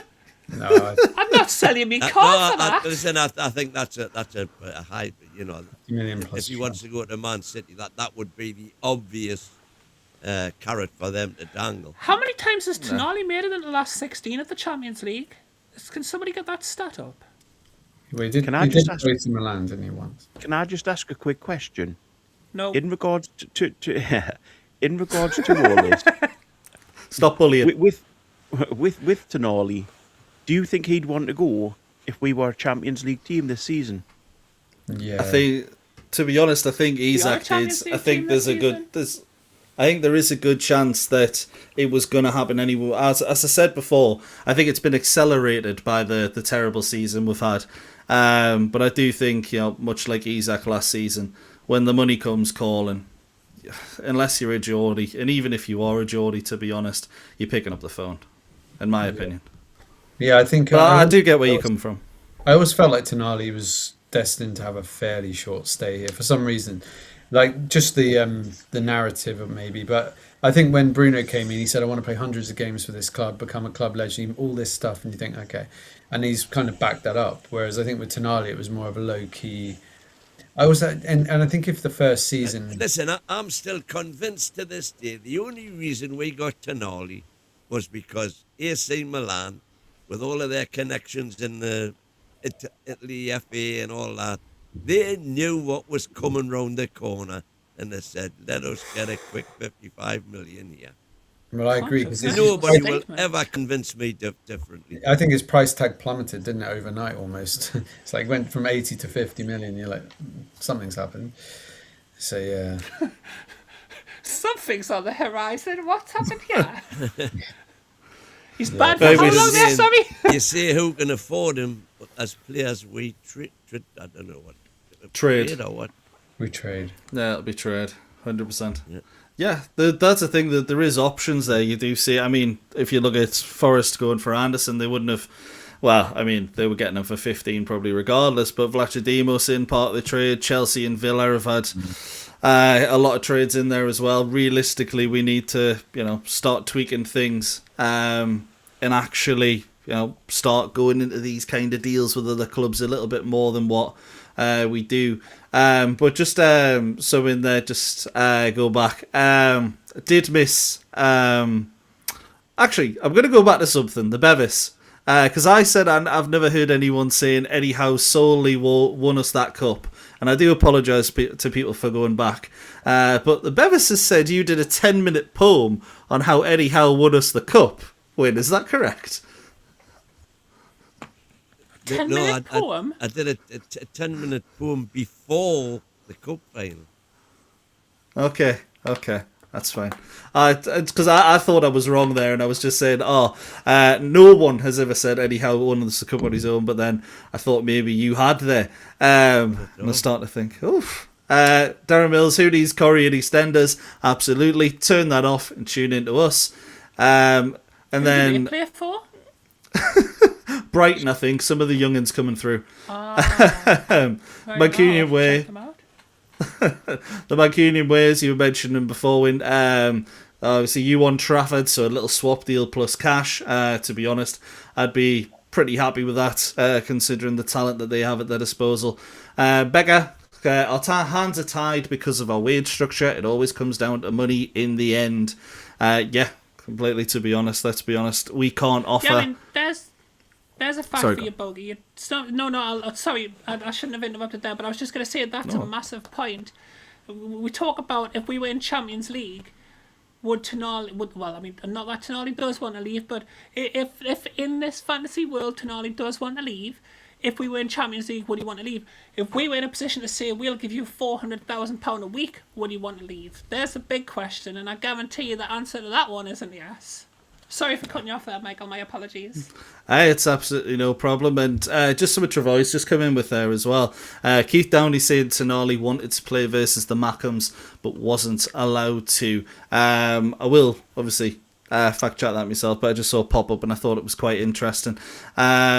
But if that is the case, I mean, I haven't heard it on this channel, but I have seen people saying, refuse to play and stuff like that. And you always think when you hear stuff like that, let's be honest, he didn't. Because we heard it with Gordon as well in the past, and that kind of stuff happens a lot less than what you think. But we've got another one of the lads on the stream now. Ian, how is it going, buddy? You all right? Great, apart from my timekeeping. I am sorry. I know it was 8 o'clock. Now I've seen it. But of course, I'm just on time to get in for the usual 9:30 late show, aren't I? So Absolutely. that's my age show, and I do apologise. But I'm glad to see you all here. What's Bokey done to end up in jail? You'll have to go back and listen, buddy. A multitude of crimes. Somebody, come on. Bokey's got lots of fans in chat. Surely one of you are going to release him from jail. Surely somebody supports Bokey enough to release him from that jail cell. The poor fella, look at him. He's hardly said a word since just put him in jail. Come on, chat. Let's try to get him out of there. To be honest, if I stay in jail and don't have to deal with happy clappers, I'm quite happy just being behind bars. Bokey, I've just been nice to you. Well... In the words of William It's my Shakespeare. first fully flown evening.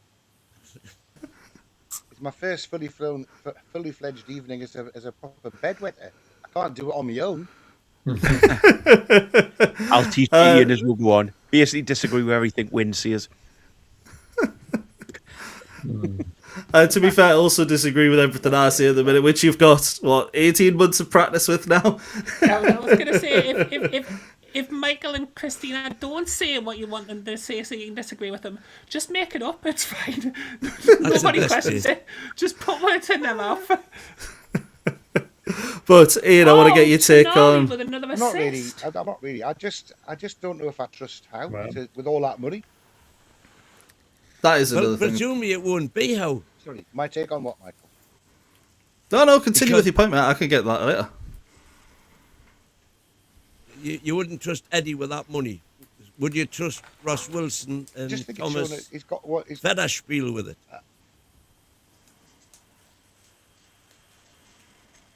Because that's the question. Spiel. I don't know what it is.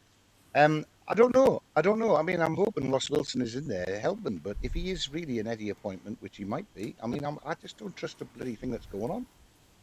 Been let down by them one time too many, and that one time was against Sunderland.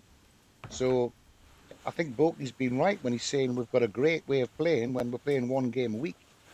But we don't want to be just playing one game a week. You cannot make that sustain when you're playing 2 games a week. So, and I guess we're at a point where we've got a lot of players to buy in the summer, and I just fear where that money will get spent if last summer is any way of any sort of guidance as to how we'll deploy. It's just scary. I just think we need a manager who could attract players. Oh, he's went full Eddie out as our Ian, hasn't he? By the way, chat, Borky was happy in jail, so come on. I know Borky's got a lot of fans in chat. Let's get him back into jail. Come on, that's where he was happiest. He doesn't want to be out here arguing with happy clappers. Let somebody get him back in jail. Come on. Thank you, the Bevis, for your super chat. Borky, I'll pay you out for knowing that the manager is responsible for all results. The Bevis, your comments are so much appreciated in the chat because, you know, you speak sense, mate. If the manager's the only one responsible, we shouldn't be paying 59 million or 69 million or whatever it is for strikers. But that's fine. Ian, what I was going to ask you, mate, was obviously the Sandro Tonali news has come out. Wanting to get your thoughts on it there as well. What do you think on what's come out about War Sandro?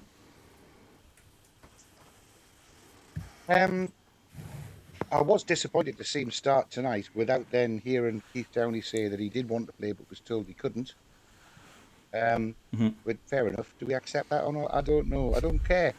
But the bigger picture is that he's got this gentleman's agreement. If we don't get to Europe, that he's going to be off. Manchester United probably. I think we lean into it. Do we not? Going to need a lot of money to rebuild this squad.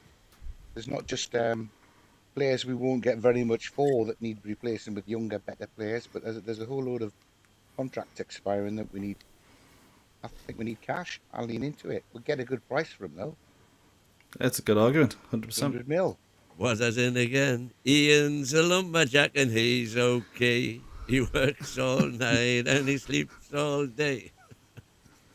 I've only just grabbed this shirt and put it on because I had my Buzzcock shirt on I had on last week, and I can't turn up wearing the same clothes twice, can I? Not 2 weeks I ago. don't know that Eddie Howe t-shirt on Win had a good outing. I think it must be about 6 days in a row. Yeah, and it will be back. I appreciate your dedication of fashion, Ian. I appreciate your dedication of fashion. Thank you very much. No, well, that killed the chat, didn't it? Yeah, Goodness me, so Tonali, lads. How we feel about Tonali? I hear we said that Michael's been saying that he's a bit of a scruffy. I think if I'm not one to talk about fashion. I think, look, if you lean into Tonali early and you get the cash in early and you spend it on some ambitious players early, then you're turning the heads of anyone else who's wavering, thinking, oh, well, this project is back on. You think it helps keep the rest of the squad. Maybe it's Tonali, and Livermento's probably already gone based on his last 2 performances. So, you know, that could be 350 million quid they've got to spend. As long as they spend it right and spend it early. Let's get a bit of momentum through the summer instead of last year where we sort of suddenly we're into the bloody season and we still haven't built any momentum up. When he's saying who told him he couldn't play? Yeah, it's an interesting one, isn't it? Because I assume it's the physios. But obviously, I don't have that answer. But you'd assume it's the medical staff, innit? Yep. Quick question: if we do get all this money this season, so we do sell it to Tonali, if another player leaves, we end up with all this cash. Do you guys trust Eddie Howe's judgment on players to go out and buy them? No, but That's exactly my point. I think Exactly my point. It wouldn't be his I think if we're judgment, or selling it shouldn't Tonali, be. by the way, if we're selling Tonali, I would take 60 million for him if they threw Kobe Mainu in. There's some Oh, really yeah, we good had that players before. at Manchester United we could get back. We could take to get in. Probably get them for a better price and try to bid for them later in the summer to buy them outright. That's a bit like Andy Cole, as long as we get Keith Gillespie. Well, what about the theory that I had earlier of Anderson coming back, Elliot Anderson coming back? If we do little trade-offs with these clubs that are interested in him and say, look, we'll give you Tino for Trafford, and we'll let you have Tonali to Man United, and then we go, but we want Anderson. Do we take the punt on someone like that? Because I think him coming home could be quite a joyous occasion, and then get Minte back as well. Just reverse the clock, No, with Anderson, you can get better players abroad than him. This is no offense to the lad; he's a I do Geordie, agree. and I know everybody loves him, and everybody has this dream of him coming back. But it's exactly that; it is a dream. It's sort of one of these things that's sort of a romantic thought. He's not the best player we can get for central midfield. He's not the best central midfielder in the world. You know, and I'm not saying we can get the best central midfielder in the world, but we can get better than Anderson. You know, so yes, he's a Geordie, and yes, everybody loves him. And I know the chat's going to go against us because he's a local lad, and everybody wants to see a local lad in the team. But for the price we would have to pay for him, and for what we sold him for, especially in regards to that, we can do better than Anderson. And We can sorry, do but better than that's England's true. current man of the match. But don't you think that he would you'd have that loyalty with Anderson? Whereas if you keep buying a Tonali, we get 2 years, maybe 3 if we're lucky, and it'll be having to keep turning these players over and hoping that each replacement is as good as the one there. But at least with Anderson, might hang around. Not for long, DX, because we're going to be challenging for the Premier League or winning it Well, in 4 years' time. So that's what's going to keep him. I mean, we Yeah. don't want to do all of this, spend all this money, lose all these players, and just end up finishing 6th or 7th every year. The whole point is we're moving forward. We're developing the squad. We're getting better. We're playing better. So that's got to be what we retain our players with. Yeah. Some of Which is worked Travois coming. quite well, other than Isaac, hasn't it? It's worked quite well for everybody else because they've been in this project. I think this some of project is stalled at the moment. Some of the Travois come in with as well, and I think it's going to be a massive point in the summer because I think I can see a large number of players moving on and needing to be replaced. As much as we would love Anderson back, you can get 2 or 3 quality players for the price of Anderson, and Bogey's completely right. It's not. I'm not saying there is players better out there that we can get for the price we'll be willing to pay, but you can get players of a similar quality for half the price. And the issue we had in the summer was we overspent on a lot of players. It's probably about time that we got the rest of the squad up to fitness. Bringing in players to replace the likes of Lascelles, who's just gone craft, and taking the quality of those from, let's be honest, Championship at best to Premier League standard, and that's when you have a club you can build around, and you can sort of you can rotate a little bit more often. Ramsey, it looks like he's going to be one of the exceptions. Chow looks good, but there's a lot of players that we've really overspent for, and I completely agree. I think Anderson would be the same if we ended up going for him. think But we'd have to I would love him back. But I think it's going to be hard to find, let's say, 3 players at 25 million, because we've seen 25 million now. It doesn't get you. You can maybe find a free transfer or a kid who might be good in 2 years. Right. Chow's original transfer to Como was going to be 20 million. Yeah, but again with Chow, he's a wonderful talent, but the reason he wasn't 50 million was because he does have a ricket in him, and that was what the Milan fans were kind of on his back about. And we're seeing that a bit recently. Like, he has all the potential to be a great player. So did Titus Bramble, and he's better than Titus Bramble. But like these defenders who've got a mistake in them are always a bit of a concern, I think. But he's been a brilliant player so far, and I hope he can maintain his level from the start of this season going forwards now. Well, the words that Michael just said, that Borky, you're right, are words which will never emanate from my lips. Honestly, I'm a neutral man. But the whole point of getting, let's say, even two players, for two reasonable players for the money we get for Tonali. What Newcastle has been crying out for the last, the windows when we couldn't spend and all the rest, is not squad players. We need players who come in and automatically replace current players to push them down onto the bench. Hang on. We had this argument in the summer and you said exactly the opposite. There we go. Can't hear you, Borky. He said you had the argument in the summer. We had this argument in the summer and you said exactly the opposite. No, all I said in the summer was that the players we'd signed were better than the players we'd lost. So we should have signed better players in the summer, which you argued about, and you said, no, we need to buy squad players. We couldn't get the better players. When you're arguing both sides of a point, so you can't argue with you.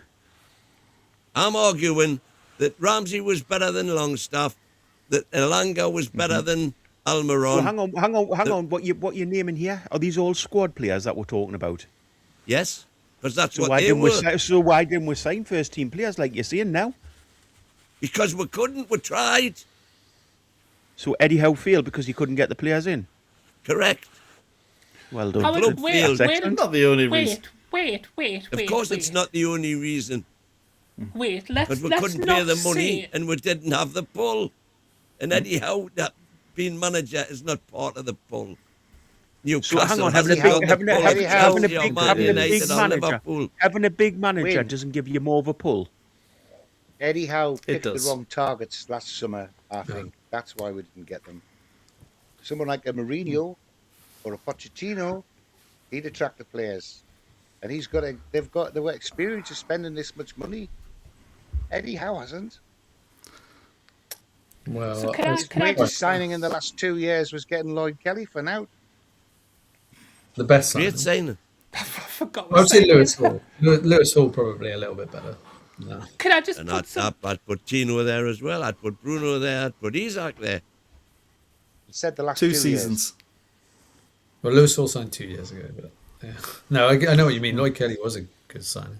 But we never spent anything. That was the point. We had to get rid of players, not buy them, in the last 2 seasons. Until the summer just gone, which was a car crash, and we know why. So hang on, Wind. So in which case, how many As transfer? You've just said that. How many transfer windows do we have on the build up to that window to scout players? And Three who was transfers. Four? Eddie Howe's not doing the scouting So why was he in charge of recruitment at the end? because the director of football did off. So whose fault was that? Who actually got rid of the director of Well, I football? don't In your know. opinion? Did he leave a dossier behind what he'd been doing for 12 months? No. But you're saying that. Who wanted rid of the director of football? It's never been You proven, said- but Eddie Howe, and I firmly believe that. Perfect. So in which case, Eddie Howe was in charge of the transfer window. That would have 3 seasons to build up to, and he bought players that absolutely weren't good enough. Because that's not his job. But you've just said he was His the one job that is wanted to control run of the it. first team. But you're He saying didn't have a DUF, he controlled didn't it. have a CAU. But you're We're saying- just you're going into the saying he last wanted transfer control of it. window all over again. It's a nonsense, man. You're saying he wanted control of it. He got control of it and absolutely ballsed it up. I'm not saying he wanted control of it at all. I'm saying he wanted rid of Paul Mitchell, definitely. Right, so he got rid of Paul Mitchell. He was in charge of the transfer window.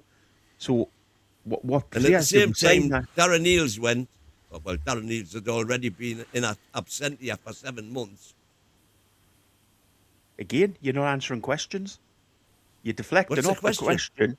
The question is, who signed them players? Who wanted them players that were Eddie gone in Howe that signed transfer the window? players. What a question. So in which case, that's perfectly good. So he cannot sign good players. He signed absolutely dross when he was in charge of the transfer window. Right, this is a I'm not saying perfect it's Ross that he's time. saying. I'm not backing out now. I'm talking. Go on. Right. Tina, just before So- you do that, I'm gonna just I there was a super chat. Switching my camera off. You can do it yourselves. Was it? You can't do it in one window. Try 3 and 4. And for that, Tina, see you later. I'll bring you back. Sorry, what were you gonna say? Oh, now it's all Oh, no. gone funky. We've swapped places. Right, Well, you got to so do the what super chat. Oh, never mind. Oh, no, Can we please just let Tina speak because Yeah, she's go going to on. explode otherwise? Go on, Tina. You've got the conch, Tina. 5 minutes, Goodness me. no interruption. Right, start me timer. Right, I just wanted to put a little bit of context on that transfer window, okay? Because Wynn said something very right and also said something very wrong. Right, that's enough Okay. from Tina. Okay. Moving on, lads. Go on, Tina. Go on, what are you saying? So what I've been trying to say for the last 7.5 minutes. So I just want to put some context onto this transfer window, okay? So there's been a couple of things that have been said here, okay? I want to put some context first of all on the players that Eddie Howe was trying to get, which if the Isaac situation had been sorted out quicker in the summer, would have maybe became to fruition. So we tried to get Hugo Ekitike, and we tried to get Benjamin Sesko. They were 2 players we went for. We also tried to get Mbuemo. Okay? So the players that we brought in were not first choice players. Are they, and I quote, dross or, and I quote, squad players? No. Malik Chow is not a squad player. He's played more minutes this season than any other player in a black and white shirt. Anthony Alanga is not a squad player. He's a first choice starting right winger. Nick Walter-Maida and Johan Wissa weren't bought to be squad players. Now, let's go on to the fact that some of them, and Ramsey as well, by the way, Jacob, I don't know where Aaron Ramsey from. Jacob Ramsey is also definitely now established as a trustworthy first choice starting 11 player. Now, let's get on the fact that some of these players have underperformed. So I know for a fact that the 2 that we're talking about out of all of these players that I just mentioned, because Ramsdale as well has been quite impressive since he's came in and been the first choice goalkeeper. So the 2 that we're talking about here, and now that I hear myself, I can see why he's cut us off, to be fair. But I guess that we're talking about Anthony Alanga and Johan Wissa. Okay, so let's look at what we signed them on the back of, okay? So you go back and watch their season highlights from last season or look at their stats from last season. You tell me if you looked at a player with those stats for this season, you wouldn't want them to come in and take the place of Johan Wissa and Anthony Alanga in our team at the end of this season. These weren't players who were brought in to be squad players. These players who were brought in because last season they looked like they were ready to take a step up into a bigger club. Wissa scored as many goals from open play as Isak did. Well, that's true. Anthony Alanga Playing was for Brentford. Anthony Alanga, I believe, was brought in. Yeah, playing for what you would potentially call, no offence to any Brentford fans who are watching, but what you would potentially call a lesser team. Now, you look at Anthony Alanga. Now, people say Anthony Alanga doesn't fit our system. He's not the type of player. Why have I said that? If you look at what we've done this season, and this is where I get it drives me mad. Even when Eddie Howe said, "Oh, we don't need a plan B." This hasn't been plan A. Plan A was always high intensity, high pressing football for 90 minutes, which this season we have stopped doing. We realised we were going to have to stop doing that because last time we were in Champions League, our players were, to coin a phrase from this channel, knackered. So I believe we try to build a team that were going to be a little bit more capable of A, keeping possession, like for example you Walter-Maida's, and B, hitting teams on the counter-attack, which is exactly what Johan Wissa and especially Anthony Alanga were doing last season. So that's all I've been trying to say for 5 minutes. You can go back to ignoring us and picking on us in chat. That's fine. I'm glad. Thank you very much for letting me talk. You're very welcome. I can quickly pick up on your points. If we bought those players for them points that you've raised, so we bought Wissa and we bought Elanga for those exact points. Why they failed this season? Who's managed them, and why haven't they managed what they were doing last season? Well, Wiss has been injured for the best part of it. So, Elanga hasn't performed. sorry, what was the question now? Why have the failed? Why? But you're saying we're both. Wissa got the first serious injury of his career, and then he seems to have become a little bit temperamental, shall we say. Anthony Elanga definitely lacked confidence. He had a lot going on in his personal life, which is the only thing that I can think of. But players don't become. If you give Cristiano Ronaldo to Stephen Bruce, Cristiano Ronaldo is still going to, prime Cristiano Ronaldo, not 42-year-old Cristiano Ronaldo.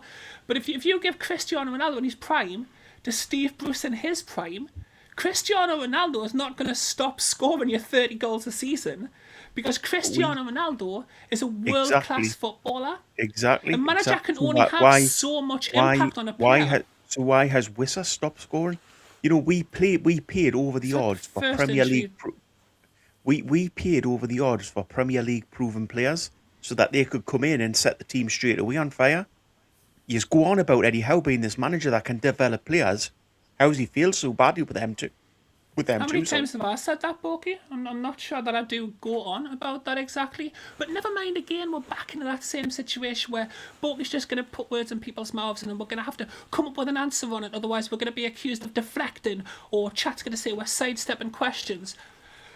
Which is an opinion, let's just say that.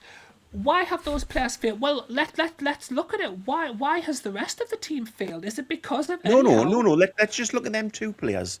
Let's take them two players. You brought those two players up, so let's look at them two players particularly. Johan Wissa, we're paid over the odds for the two players, because they were the players that were wanted, which is fair enough.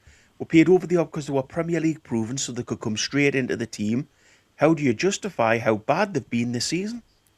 Johan Wissa. This is to win and Christina. No. This is to Christina. Does somebody want to do that super chat? That's what I'm saying. I've never seen men so frightened in my life. And then there's Andy. Who's Andy? Andy Cole. Me. Oh, really? Oh, right. Yes. Who's Andy? I didn't. No one does. Honestly, I didn't actually mean that. No. So. Great. So Johan Wissa has had the first serious injury of his playing career. That's what's happened to Wissa, right? Anthony Elanga. Hang on. He's been back 3 months now. After the first serious injury of his career. So Michael Owen, before his first serious injury, was banging in 20 goals a season. After his injury, how many times did he do that? I'll give you a reason. I'll give you a clue. It starts with 0 and ends with 0. Oh, but maybe he went to a team that can't manage that. He played for Real Madrid and then Manchester United. Alan Shearer also had quite a serious injury. Hang on. Can we stop this? To stop deflecting off the point. Keep to the point. This is my point. Why have these This is my point, Borky. This is my point. Johan Wissa has had his most serious injury in his career. Right? Some players learn to adapt, which if you had let us finish my point was going to be what I was going to say about Alan Shearer.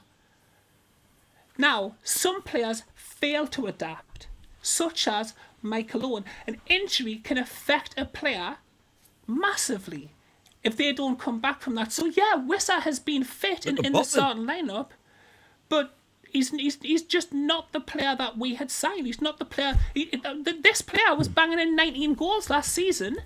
20. He's not doing that. 20. Oh, okay, I missed by one. Thanks for that. No. I'm giving you. It makes me stupid on radio. Thanks. 19 in the Premier League. You're right. But no, and also there is a point that we found that a lot of players that have been signed under this management do a lot better in their second season. A lot of them haven't done much in the first season. We found that with Lewis Hall, Tino Livramento wasn't brilliant. Barnes a lot of people were saying, God, why did we sign Barnes? We should have signed Maddison. He's rubbish. And then second season, what did he get? About 12, 13 goals, and it was like, oh, this guy's better than Gordon and yada yada. And it's happened with quite a few players. They have improved second season. Don't know 100% why. Is it they adapt to the team? Anthony Gordon's another one. He was Could it awful. be Eddie's coaching? That first Hang on, leg- can I just ask, we're not to deflect from the actual point that was being made. The point that was being made was we paid a lot of money for Premier League proven players this season. Why have they failed this season? You But know, she's why just did we told pay? you why. Why did we pay that much money? But we can only use It's like got nothing to do That- with that's what what we paid that's for them. that's one player. We paid Ramsey, Ramsdale, and Wissa and Alanga. You know, none of them have come and set the world on fire.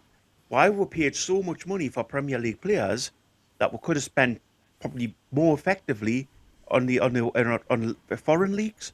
What's Ramsey and Probably Ramsdale could. done? I think Ramsdale was just a Exactly stop. that. That's They the haven't exact been great. point. No, haven't they what done? have they But- what have they done to be like ranked as failures? Well, they haven't been successes. Well, he's a £4 million stopgap though, wasn't he? Ramsdale loan signing. You can't don't throw him in, but Ramsey you can throw in the mix, I suppose. Who Although he also has- got injured, by the way. I personally think he's been playing all right recently. He's been playing He well. has, but has he set the world on fire? But was he ever going to though? Exactly. He was That's a great never brought point. in. Hang on, hang on. He was never brought that's in a- to be a starter. Well, that's a great point. That's a great point. Why did we sign him then? Why did we pay that much money for that type of player if he was never Because brought we'd in to be a lost first? Longstaff. Hang on. No, Win, don't shut me down.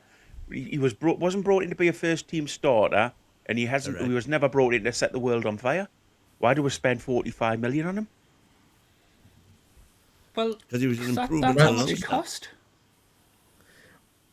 I think it was a punt, wasn't it? Ramsey was a punt. It was like, he's 41 million or whatever he was.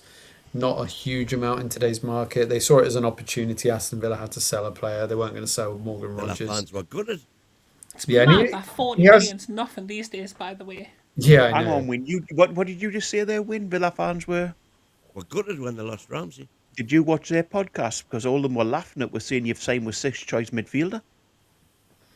I think they're always going to downplay I it, don't though, know aren't which they? podcast you were watching. I do agree. We've spent a lot of money on a player that wasn't their first choice.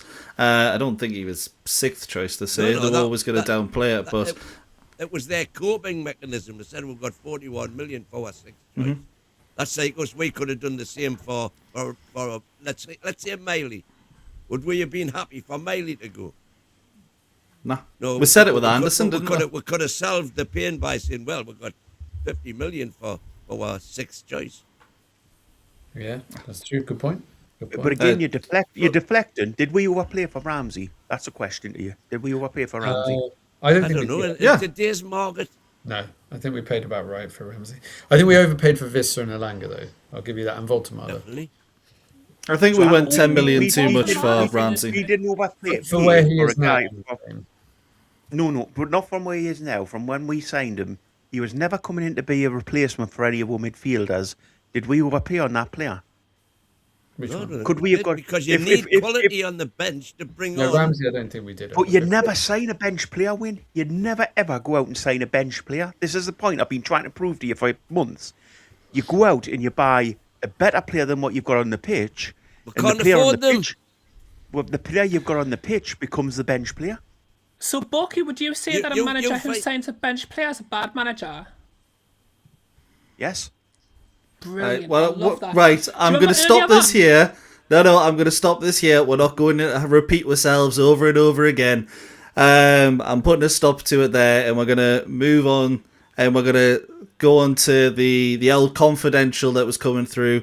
Just because I know we're at risk of just repeating ourselves here over and over and having the same argument, and I don't want that to happen. In case you couldn't tell, but. Excellent.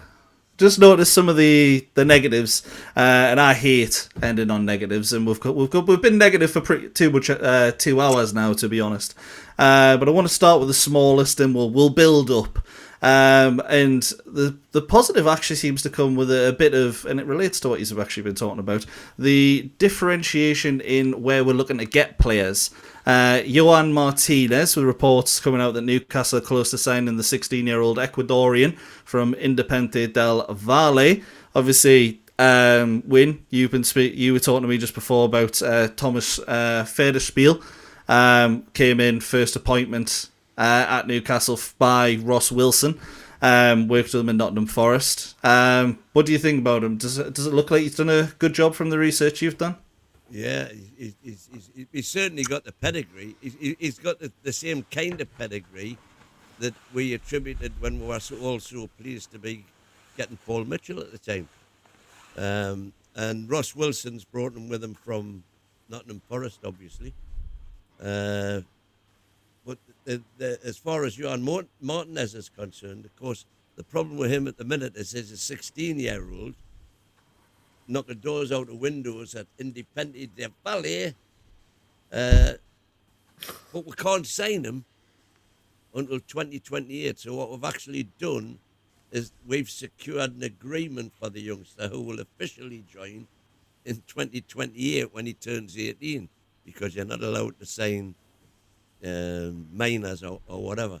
Under 18 players, yeah. And the key factor is Federspiel, who apparently from his work when he did 4 years, well, more than 4 years on and off in South America, fluent in Spanish and Portuguese apparently, and he's built up a tremendous scouting network in specifically Brazil, Colombia, and Ecuador, which are where he's all his super scouts are. Yeah. So a bit of a coup to get him in. He'd already worked for what he worked for. Well, this is what Brighton have been doing for years, isn't it? Brighton have been picking the talent from South America, building them up, loaning them out initially, bring them in, and then selling them to Chelsea for 20 times what they paid. So maybe that's the model, but on a higher level, they're going to go for perhaps. Yeah, 100%. It could see a very different way of Newcastle scouting, and I think we've all said that we want Newcastle to stop buying those Premier League proven players at times and take a risk on some players here and there. Just going to go into a super chat. There was a thank you very much for the super chat, mate. I can sense the sarcasm from a mile away, but you make me blush. Bogey, you're one of the many that I've spoke to about Newcastle's transfer policy on this show. Is it a positive for you that we're starting to look towards other countries at a youth level, starting to look at South America? Because Ryan looks like the one that got away. Maybe that won't happen in the future. 100%. I think this is what we've all been crying out for a little bit, is looking at other leagues. The only problem with it is if we start getting these young players in, will they be embedded? Will they be given a chance? You know, that if you're looking to do this sort of thing, it's brilliant. It's exactly what clubs are doing. It's what other clubs do, as people have said. But you have to be willing to give those players a chance when they come into the squad. You can't keep, if you're going to do this route of football, you can't then keep 34, 35, 36-year-old players for season after season after season. You've got to start letting them go. And your backup players are these youngsters. You know, you play the youngsters, you give them a chance. So it's 100% the right route to go, but you've got to have the right system in place as a club to play them. So you've got to be willing to give them a chance. Yeah, it is an argument. I think there's a good chance of getting players who are at this level and a lot closer in potential to what Premier League needs to be.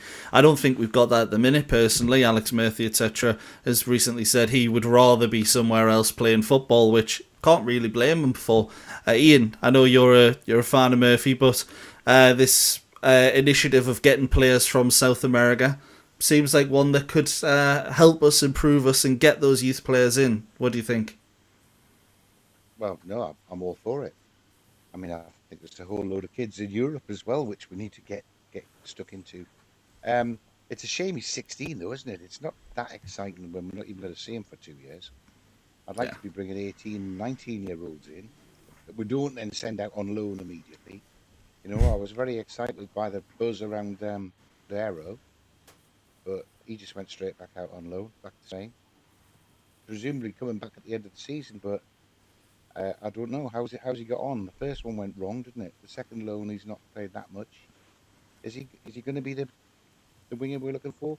Park Park Soo Sing, someone, whoever that is. Park Soo Sung. Him.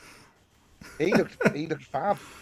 He looked like it would be exciting to have him sitting on the bench every now and again and just bringing him on for 10, 15 minutes, give him, bullet him. But we don't seem to do that. They've got to be, I think Eddie Howe had his arm up his back when he put Miley in as early. And Miley's shown that it can work. He's only going to improve when you're playing in the first team. I don't know how anyone thinks they can judge from looking at playing against other kids that they're not going to make it in the first team. It's a different game, isn't it? I've always liked Murphy when he's come on. I don't think he's embarrassed himself at all. Is he really that far behind Kraft or Target or and at a time when we've needed some rotation, I think we've got half a dozen kids at the club that could come on and help give some rotation, and we just haven't done it. So yeah, I'm all for snapping them up, and developing them, and it's a much cheaper way of doing it than going and buying Elanga for 55 million. Because Man U did that with him, didn't they? Yeah, 100%. They spent a lot of money on him. Yeah, absolutely. So go on, just with regard to Federspiel, he was at Agua Santa in Sao Paulo for 5 years, starting as academy manager and becoming technical director, and then he moved to Venda Nova in 2020, and he was there till 2023 when Ross Wilson snapped him up. And prior to that, he'd been a scout for Leverkusen, Hoffenheim, Mönchengladbach, and Wolfsburg in Germany.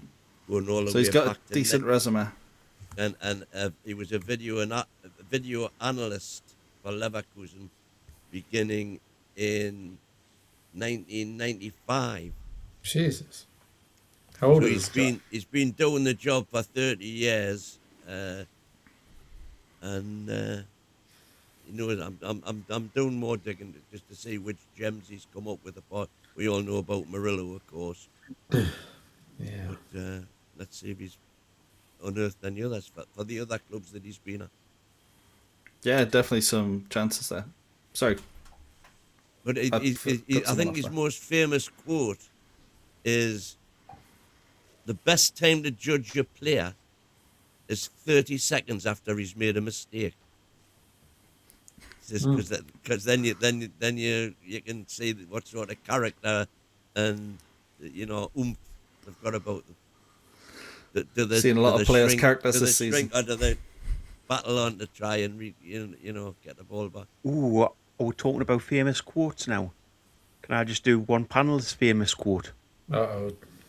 I'm Eddie out now. It's come back. Let's come back to Sean, point good evening. Oh, quick change the Hello. subject. How's it going, buddy? You alright? I'm good, thank you. Yourselves? Yeah, doing well. So, just one thing I wanted to ask you. Obviously, we've already spoken about it, but do just want to get your opinion there as well. What do you think of the whole Sandro Tonali fiasco that's gone on this afternoon? I think it's disgraceful. If he's fit to play for Italy, he should have been playing against the Mackhams. Someone's come out from Keith Downey saying we stopped them, but do you think that's actually what we would do, stop them from playing? I don't know. I don't think we would, because obviously Tonali wants to play football, doesn't he? And the World Cup's coming up, so he wants to be in that Italy team. But there's a lot of speculation going around about this and that, isn't there? So I don't know. Fair enough, absolutely. And we're talking about the sign of the 16-year-old Ecuadorian Juan Martinez at the moment, and Thomas Federspiel, who's come in to work with Ross Wilson. I asked Ian and a couple others, but I'll keep going through. DX, what do you think about Newcastle potentially moving into the South American market? Is that something you think we need to do to progress?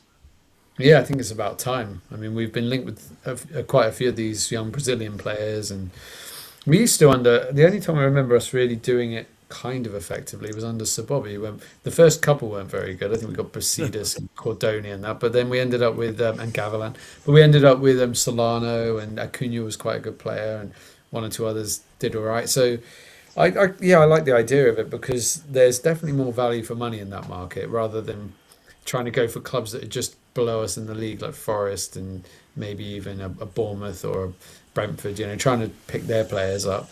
I think we should be trying to get these young gems and polish them up. If that's if especially if that's what Eddie's supposed to be good at, like get them in. And it's interesting. Ecuador seems to have quite a rich youth system at the moment because I think Arsenal have signed twins, haven't they? Just signed a pair of twins from Ecuador as well. So, Well, they were trying to sign this Martinez as well, apparently. yeah, they were trying to really pull it out. So yeah, we've.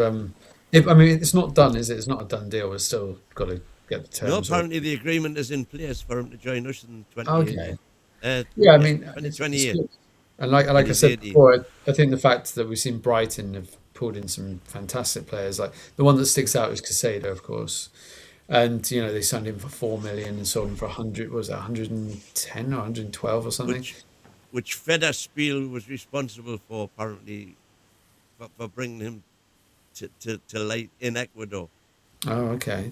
Well, yeah. I mean, that might be how we have to play it. We can't, like Boki said, we can't keep signing, £55 million players to compete on the wings and stuff. We've got to be smarter than that. We've got to build the future of the club. This youth team is bits and pieces. There's one or two in there that look like they've got something about them, but not many coming through and getting a chance, are they, at the first team level? So, yeah, I'd like to see it. We've got to open our horizons a little bit, broaden our horizons.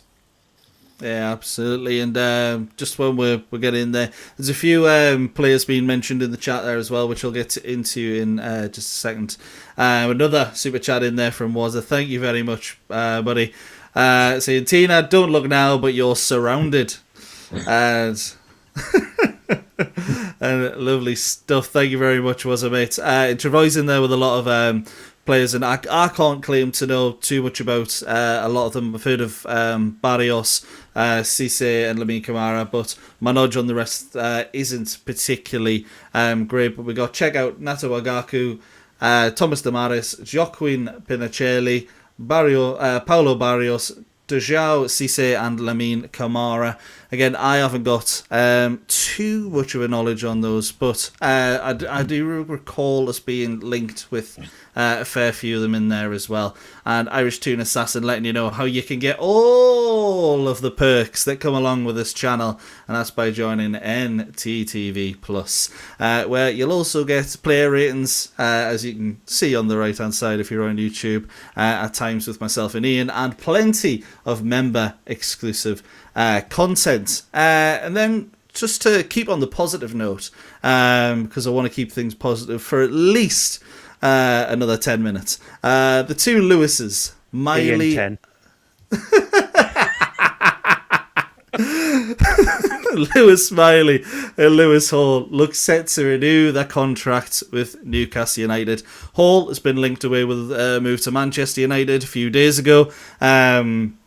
Is rumoured to have impressed those in the England camp, while Lewis Miley looks set to return to the Newcastle squad and could be available for the next game against Crystal Palace as we look to see out the campaign.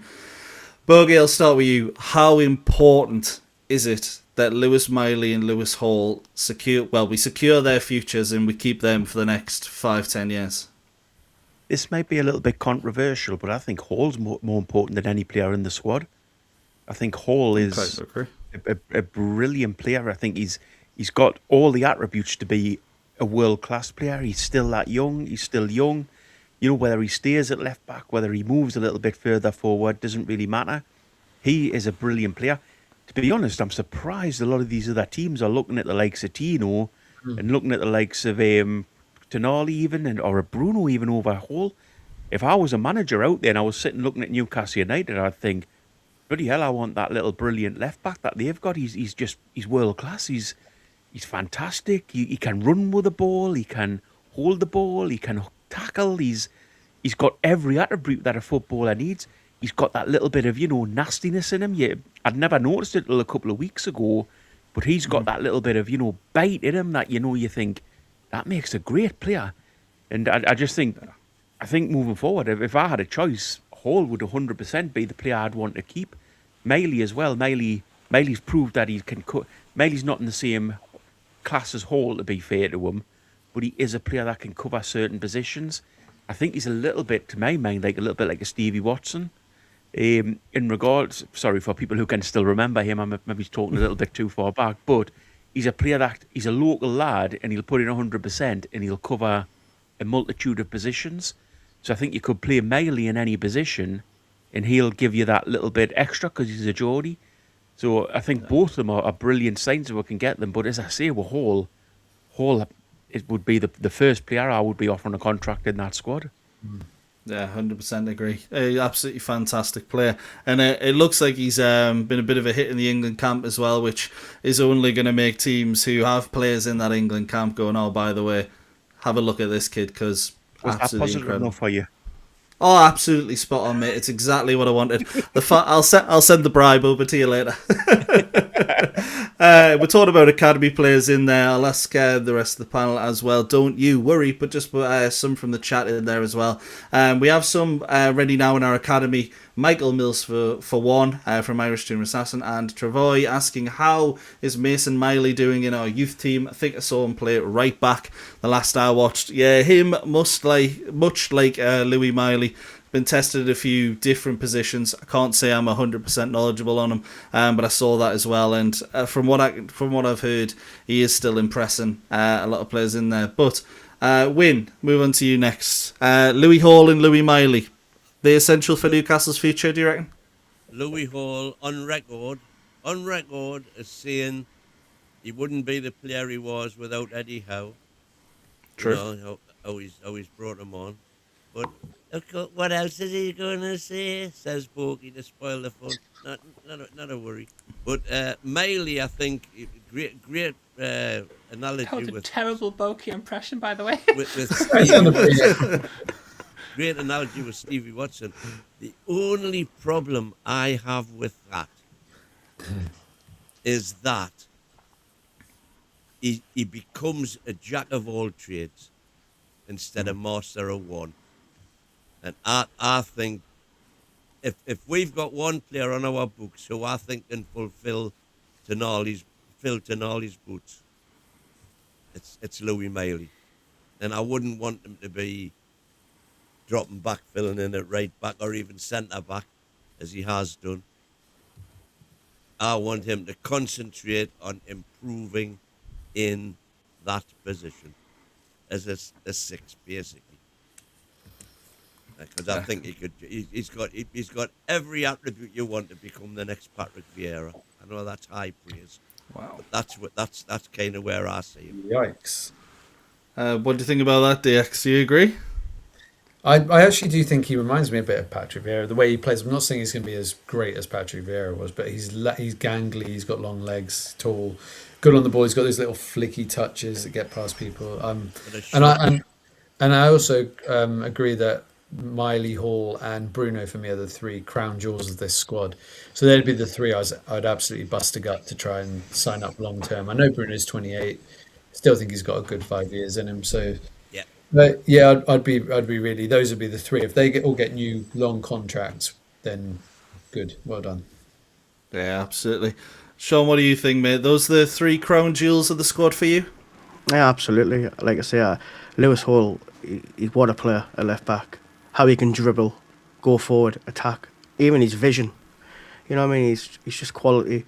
And with Lewis Miley, I think because he's still young, he's still got a lot to learn. But he's quite solid in the midfield. But yeah, I agree. Get them tied down as a contract. Yeah, absolutely. And there's another. Was a super chat in for Tina once again. Tina, love, I've done your Horlocks pet B time. I'm not going to ask you about that, but thank you very much, was it, for the super chat. Tina, I'm going to ask you as well. Take a Are Horlicks, they? All right, maybe I will ask you about that. I'm going to turn that down. I don't know the Horlicks, as I said about the team on Sunday. I think they all the old took oval team at half time. It certainly took summer because it was an absolute disaster, wasn't it? But Tina, what do you make of the two Louis and Bruno? Those the crown jewels, and are you glad to have them? Well, potentially brought back, tied down, should I say, to a long contract. Oh, I mean, absolutely. I don't think anybody would say anything different to that. Lewis Hall has been one of my favourite signings that we've made. I was excited for him when we first signed him. You know, I knew that the idea was to turn him into a left back. Some people are saying that he's maybe going to progress from that into a different position moving forward. But he's such a vital player, and it as I think it was Boki that was saying, it's not just his quality on the ball; it's his determination as well. You know, he'll get back and he'll put a tackle in, like when it looks like a lost cause. He'll keep going and trying to create something down the left when other players might look like they've thrown the towel in. Lewis Miley is, you know, possibly the future of the club, and he's you know, whereas I do get people's points saying, oh, I don't like the fact that he's played in all of these other positions, I don't want him to be too versatile. We also have to kind of look at the fact that in those other positions he's been faultless. Like, he's played fantastically in centre midfield for us this season. He's played probably been our best right back this season, and I don't think I'm being too wild in saying that. And when he played centre back for a half, he was also really, really good there. So, I mean, that's a testament to the quality of the lad. You know, I don't know, how old is he now? Is he like 19 now? Is he 19? Yeah. Yeah, I mean, imagine being that good at that age. And he's, you know, he's got a love for the club as well, which is something that definitely seems to help, not only when it comes to keeping players at the club, but also in getting the best out of them on the pitch. And Bruno, I mean, Bruno's Bruno, isn't he? I mean, he loves the club. We love him. He's the heartbeat of the team. He puts tackles in and he starts absolutely screaming. I mean, he's everything that we need at this club. So yeah, definitely those three players for me would be the top of any wish list, just to keep hold of them. Yeah, absolutely. And Ian, I think you'll agree. But I'm also going to ask you this in here because we've got a chat. Well, I'll go with the super chat first. Sorry. The only player Dina wants to have tied down is Shaw. And moving swiftly. I don't think I'll disagree with that. But just out of interest, folks, if anybody doesn't know, Italy have beaten Northern Ireland in the first leg of the qualifier 2-0. And who was man of the match? With a sofa score reading, it's a sofa score, who are notoriously low. Easy for you to say. 8.4. That for sofa score is spectacular. I would guess it's the man who scored the first and assisted the second. Would I be right in that win? Nah, it's Bastoni. Was it actually Bastoni? No. No. I'm just being an arse. Yeah. Ian, just stay with you there. Just as another thing as well, the other two games involving home nations are both going to penalties by the looks of it. But Ian, I had something I was going to talk to you there because I know you're one of Lewis Miley's biggest advocates. When I was saying he wasn't good enough, you were the one telling me he was. You were right. But do you think Miley is better than Tonali already? Which is what the Bevis is coming in and saying. What do you think? Well, rewind 40 minutes or something when we were talking about replacing Tonali with a first-team player when we're buying him. I think we can replace Tonali by we've got him already. It's Lewis Miley. What I was going to say about Lewis Hall, by the way, my player of the year, I think. I heard Jason Cundy, who saw him from a real kid in the Chelsea youth setup, commenting just this week about how well Lewis Hall has developed. To the point he's saying that with that development and still at 21, it's not just the top six in the big six in the Premier League who should be after him. He thinks it should be teams like Real Madrid and Barcelona that will be looking at him already at where he is. And let's face it, for him to be able to do his attacking wonder kid job the way he did, and at the same time tie up Lamine Yamal so he virtually doesn't get a kick, St James's Park game I'm talking about. I mean, he's a special player for sure. We've got to keep him. But yeah, the point I would make on Lewis Miley is, you guys who were suggesting he wasn't at Lewis Hall's level, is that I would judge that in 2 years' time, when Lewis Miley's had 2 years of first team football and he's got to the age of 21. Because I think you'll find that Lewis Miley is another special talent. He is in the under 21 team at the age of 19, the England under 21s, and you don't get in there by accident. I think the pair of them are essential that we keep them. I think we would have included Tino in that triumvirate as well, except there's so much rumours about him that we've already written off the fact that he's going to stop. But before Christmas, would have had Tino would have been one that we'd want to keep as well. Yeah, absolutely. Absolutely. But yeah, do you think certainly... Tino has a ceiling as high as Lewis Hall or Lewis Miley, for example? Well, I think so. I think Tino is a better left back than he is a right back, personally. So do I. Yeah. But He's a also right best. back. Is Tino a year younger or a year older? No, he's 23, you know.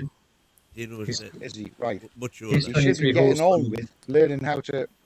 He should be getting on with learning how to cross a ball then, because that's where he's short in Yeah. comparison to what Lewis Hall can do. But he carries the ball forward really well. I'm not counting these last two performances. That was Tino's twin brother, who's never played football before, I think. Great at carrying the ball forward. Yeah, but if he's gone, he's gone. We have to replace him. But I hope that Mason Miley comes in and is as good as his brother in right back. Then we'll be all right, wouldn't we? But yeah, I think the pair of them are fantastic talents, and yeah, I would love to be able to. The sort of talents that if we do keep them for the next 2 years, you could be building your team around that core.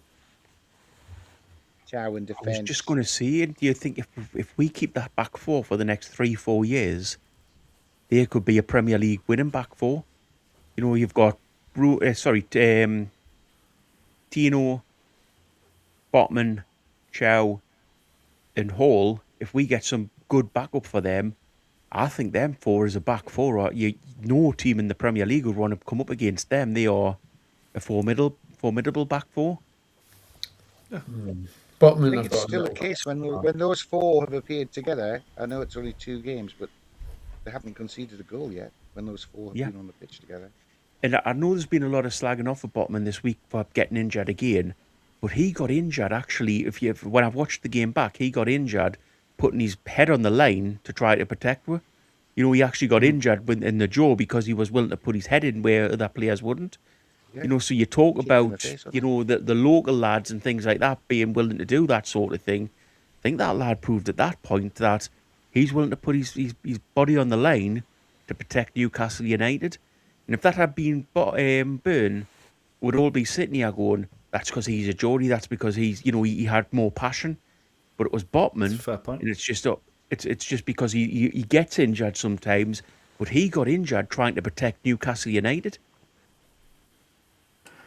I agree. The only thing about Botman, though, I've just got that question.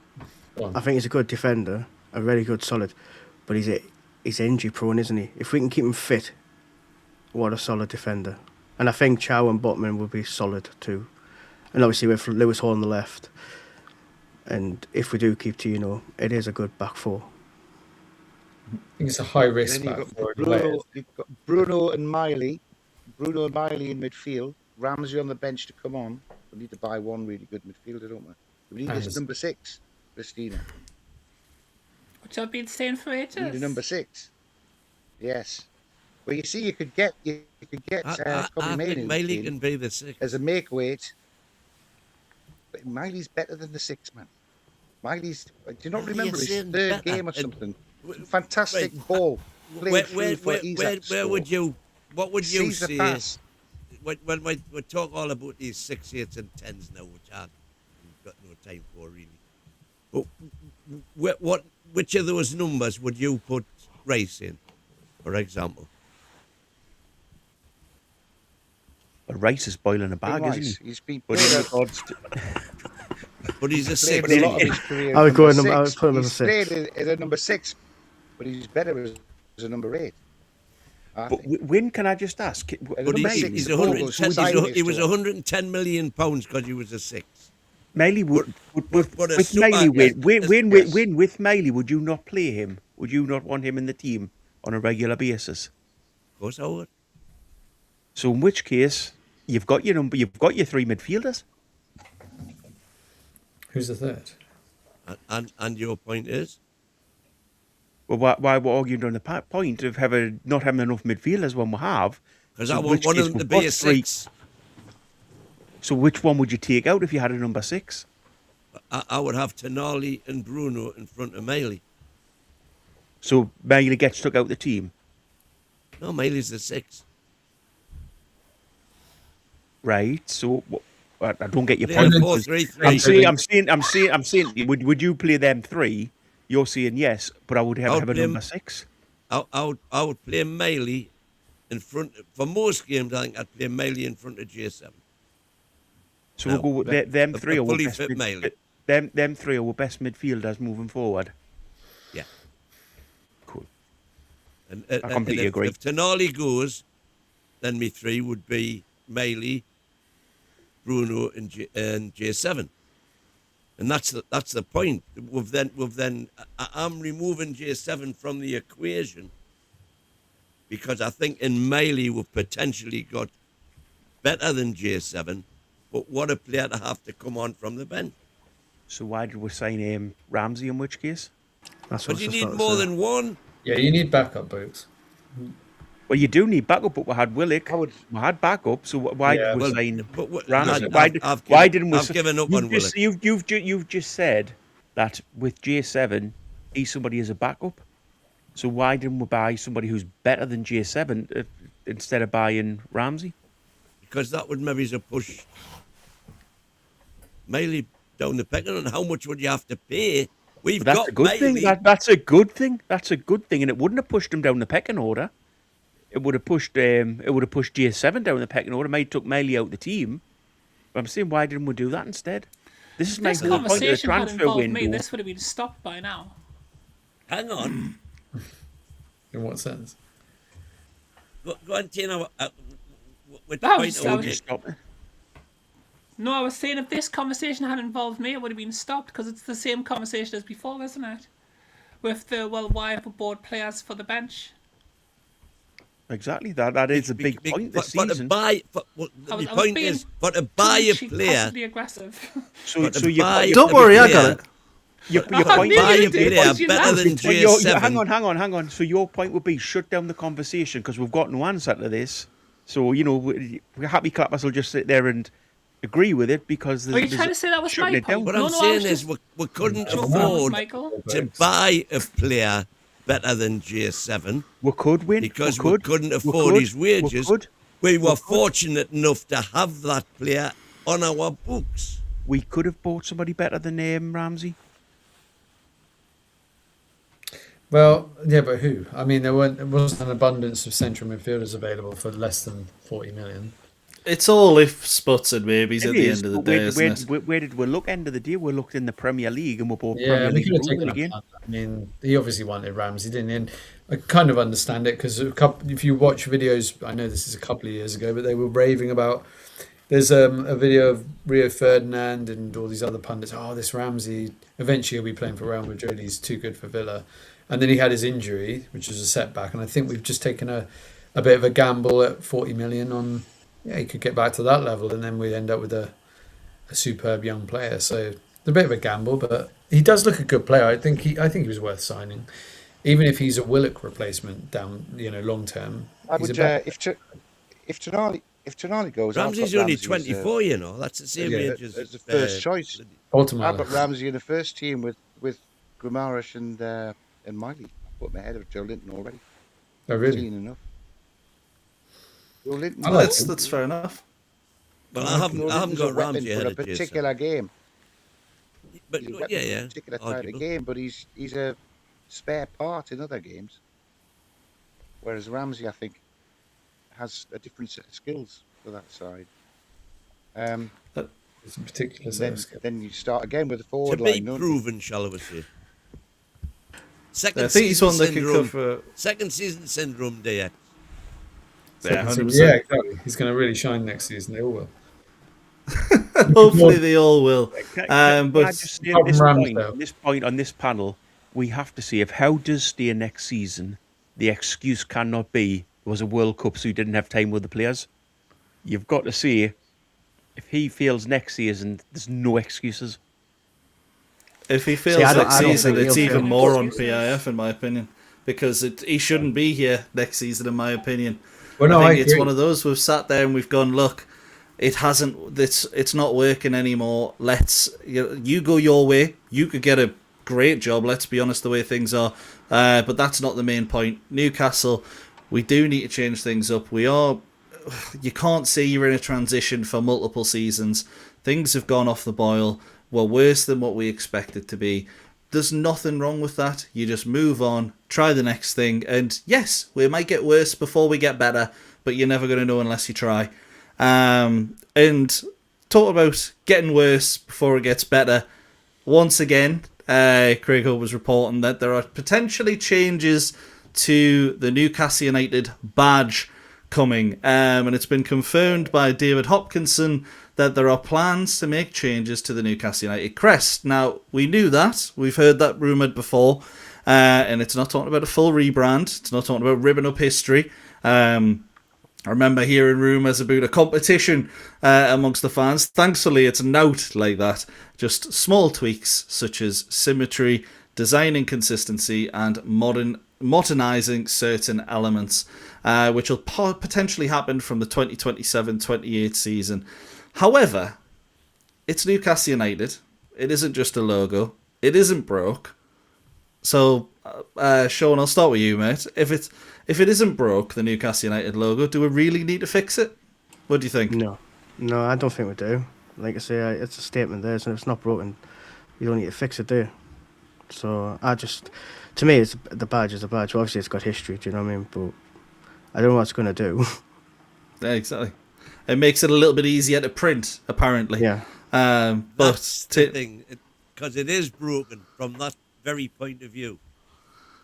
That it costs them more to produce the shirts than it would do if it was a simplified badge, and if it was a regular shape, circle, triangle. That would be unusual, a triangle. Something a little bit different, it's just got to be, because that's what Newcastle, that's what we do well. We do things a little bit different. Now, I'm not saying I want the old Illuminati triangle in there, but, something different like that. If you're going to get Newcastle. Sorry? It'd be like a swimming badge, that's right. 25 metres in there. Shoot from 20 metres, come on. I think, it'd be interesting. I if they love changed the badge. it. So the quote is that they're not going to change it anytime soon, but it's in the works. 2027, 2028. It looks like it's going to be changed to make it work better in the modern game. But for me, it's our history. I know we've changed it multiple times, but this is the one I've always grew up with personally. So small tweaks for me, it feels like they matter, and maybe I'm in the minority there, but. What do you think, DX? I really like the current badge as well, actually, and I understand the reasons they've given, the rationale for it's a lot easier to reproduce and to do for certain things. But yeah, I've grown up with that one as well, so I wasn't around when the old badges were really on the shirt. So yeah, I think it would be good to stick with it for a bit longer. But yeah, I guess it's part of the evolution of the club. We can't become too kind of glued to anything that's there at the moment, like the stadium or the certain things that are happening. Like we can't with players or managers. We have to sort of accept that they will come and go, as will badges. So, yeah, 100%. No, 100%. I've seen like the old badge has been sort of like superimposed onto certain shirts and stuff, and it does look quite cool actually. So, yeah, it could be interesting. There's a few concepts I've seen that look pretty decent, and Troy comes in with a decent point, to be fair. Maybe we need a new logo, a new training ground, and a new stadium. We must progress and move forward with the times. You'll complain about PSR. All of this helps with PSR. Tina, what do you make about it all? I mean, look, the crest that we've got at the moment, it is iconic. I can see what people are saying about the fact that it's, not modern. Weirdly enough, if you were looking at like the direction that modern badges are going in, the NUFC crest that we've got, which we had on the white shirt last season, the NUF and then the C kind of turned under it. That's probably about as close to what you'd be looking for as a modern badge as any other designs that I've seen. Some of the concepts that I've seen for a change of the badge, where they're making like the seahorses kind of pointed, like I don't really see the point. And a lot of clubs have changed their badge over the past few years. Manchester City, Sunderland, Liverpool, Tottenham. A lot of teams have changed their badge. Even Manchester United, that was a little bit earlier, and Chelsea also did that. But you look back at their old crests now, and they do look a bit like out of place and a bit dated. And I look at our current crest, and I don't see that. I don't see me ever looking back at this and thinking, oh yeah, to be fair, that did look a bit outdated. And I get it. It makes it cheaper to produce shirts, but are they going to then bring the price down for the fans? I doubt that very much. They're already making them pennies on the pound, so I don't see why they should change it. And like I say, I mean, if they're going to change it to anything, the only thing that I would really accept them changing it to is the NUFC circle letters thing. If that's the technical term for it. That looks quite different. What I would say is I think that our club badge is only iconic to us. And I'll tell you for why. There are at least 20 Football League clubs whose club crest is their local coat of arms. Newcastle happen to be the only one currently in the Premier. But just to list a few, Birmingham, Cardiff, Stoke, Port Vale, Shrewsbury, Stockport County, Wigan, and many others. All the big ones. Well, you're saying the big. What I'm saying is it's iconic to us. But I remember I was doing a thing on club badges a couple of years back now, and I was it started off as a quiz. I was doing this quiz where they showed you the coat of arms. They showed you the club badge, and you had to name the club. Mm-hmm. And so many of them, I remember Coventry I couldn't get, Burnley I couldn't get, because they're all just coats of arms. And you had to really see if you could see the actual name, or the motto. Yeah, dig deep. You had to dig deep to get them all. So it is iconic, and I love it. There it is above our heads. I love it. But can I just interject there a little bit? The reason we're discussing this is because Newcastle United lost at the weekend. We lost against Sunderland. The club have released this week so far a leak about the new training ground facilities being bought, which we still haven't seen a shovel in the ground. A leak about a new badge, which is going to keep the same as the old badge, but it's going to be that slightly bit better. It's all about whenever we lose a game, the club do this thing. They've released this sort of thing to say, this is what is going to happen. When we ever actually seen evidence of any of this from PIF? We sit here every few weeks and we have a bad loss, and we sit and talk about, the new ground's going to happen now in Leazes Park. The club's released this. The training ground's going ahead. The club's released this. The badge is going to change. But it's going to get better. It's going to be better than this. When we're actually seeing the evidence of this actually happening, it's a deflection tactic again from the club. The club do this on purpose to deflect for us guys onto something completely different than sitting here discussing how bad the team have been, discussing how bad the season's been, by saying this is how we're going to get better. And it's great if we do get better. Don't get us wrong. I'll be the first one over the moon when I see that Spade going at the training ground. I'll be over the moon when I see that Spade going at the new ground at Lees's Park. I'll be absolutely over the moon if, we can get a new badge that's better than what we've got, and sort of builds us up. But what evidence we had that this is actually going to happen? None. All it is after a loss, these stories are leaked so that it deflects away from the loss.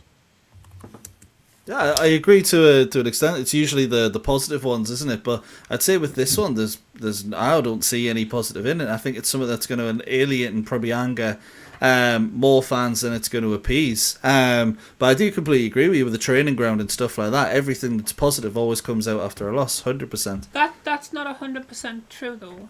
Was I just saying there when Bokey was saying, "Can I have me?" Said Bokey wants a toilet. The what can Was that you? Was that you saying I'm full of something?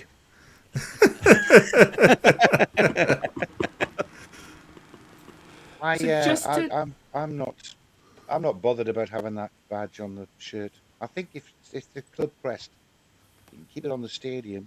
You can have it as the headed note paper. Have all the contracts with it stamped on the top. But I mean, the badge is what goes on the shirt. Just get a badge for the shirt. Change it every 5 years if you want. We changed this bloody sponsorship. Do you know what I mean? We used to change it about every 5 years. Well, 10 years maybe. 10 years. I'm not grown up with that. I'm like Wayne. I can remember 3 or 4 badges before that. This one is actually a little bit like the one that they had for a long time before they started changing them all. That was a coat of arms one as well, wasn't it, Wayne? Yeah. But yeah, I mean, do it so that you make a bit more on each shirt, and we might be able to afford a few more wages for somebody. Maybe. Tina, what were you going to say? It was literally just to put a little bit of context on it's always after a loss that they bring out news of this. So one of the biggest updates in regards to the training ground and land being potentially either bid for or bought under that was after the Manchester United game, where Sula scored that absolute worldie.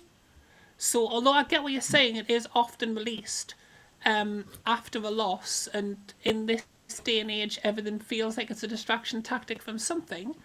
I do believe they are going to change the badge. I do believe they are going to build a training ground. What happens with the stadium I wouldn't know about, but I do believe those things are in motion. The badge they've been talking about for a while, again, just because of the easiness of like printing it, or the easiness of people to like draw the symbol on things. Like I think, the trendy symbol, which is again why I would just go with that NUFC circle badge thing. I wish I hadn't started saying that sentence again. But yeah, I do believe that the badge story does have some ground in reality. There's the one there, the bottom left one. That's what I'm trying to describe every time I say NUFC circle thingy. Okay, that's what I'm trying to talk about. I don't really like that one that much. For those who are watching on YouTube, by the way, for those who are watching on the or listening on radio, it's the one that was on the white kit last season. It's on the back of the blue top this season, like where we've got Howe the Lads written on the home top. It's on there if you want to just have a little look at that for a visual reference to what on earth that Tina's talking about. And I would just say my personal favourite is the magpie on the town behind the castle there. Yeah, I'm a big fan. But sort of... Cool. Right. Can I seriously ask you, because I don't know, why is the seahorses on my badge? It's just a connection with the sea, because we've been a major, well, not so much now, but we were one of the major ports in the country, in the world. So there's no real reason behind it. But just like seahorses, Matt. It's a seahorse. Yeah, we are. But I mean, let's be honest. Well, no, though. This is all. It's a connection with the sea. This is you could have had a wheel. This is all just deflection tactics from the fact that we lost against Sunderland, and the club have come in now. The club have come in now with these stories to try to deflect away from what a poor week we've had.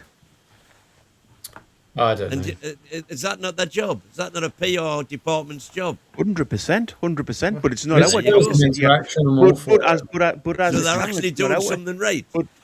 but it's our channel. It's our job to sit up and pick up on the fact of what they're doing. So the fans on here don't want to hear we might get a new badge, we might get a new stadium, we might get a new training ground. What they want to hear is actual facts. The facts are we got absolutely obliterated by Barcelona in the week. We lost against the Mackhams in the week. We've had an absolute terrible season. Let's talk about facts. Let's not talk about what the club are trying to deflect in there through the press that they control. Let's talk about what's actually happening at Newcastle United. Right, and what's actually happening at Newcastle United is that talking about replacing the crest. Oh, we can't talk about that for weeks. We're feeling this. No. What's actually happening in Newcastle United this season is we lost against Barcelona midweek. Yeah, and we've spoken about that already for an hour we and lost a against. half. We lost against the Mackhams. But exactly, this is all deflection and tactics. We've done that for 2.5 hours. Well, hang on. We're starting talking about losing Tonali. That's deflection tactics as well. Well, it's deflection from the fact that But they wouldn't have put that. Come on. That's not. Have we not had episodes every day this week chatting about this kind of I was about stuff? to say, for anyone who does want to hear the exact conversation that Borky has just mentioned, if you become a member of the channel for just $4.99 per month, we have all of the recent shows where we go over these topics in depth, show after show after show, all the way from last Sunday. You can watch them at your leisure if you become a member for $4.99. They will be in the archives. That is something you get as a perk of becoming a member of this channel. You do get absolute access to all of the backlog of all of our shows on YouTube and live on DAB. So the club have put this out deliberately to deflect us away from what a bad week we've had. Well done to them. Well done. And the happy clappers on here have done exactly the same. They've tried to deflect away from what a bad week we've had. Yeah, but we can't keep Who's done that? We can't keep relentless. Hang on, guys. We're on the Thursday show now. Let's be honest.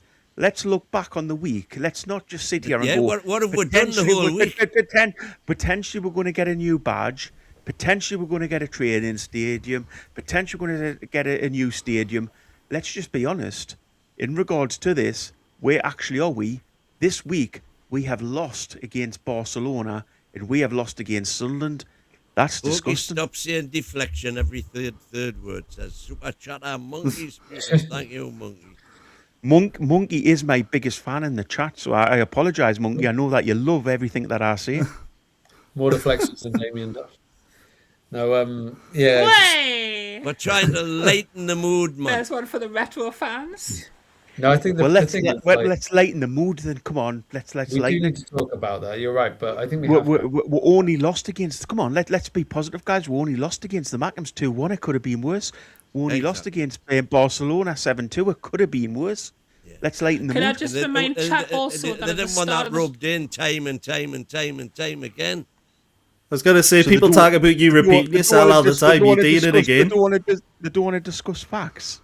No, but I did it 7 days ago. I did it 4 days ago. I did it 5 days ago. I did it 3 days ago. If I was on 3 days ago, I would have done that. I would have done it 2 days ago. I would have done it 1 day ago. You've kind of got to keep up to date with things. We've got 3 weeks of Newcastle not playing.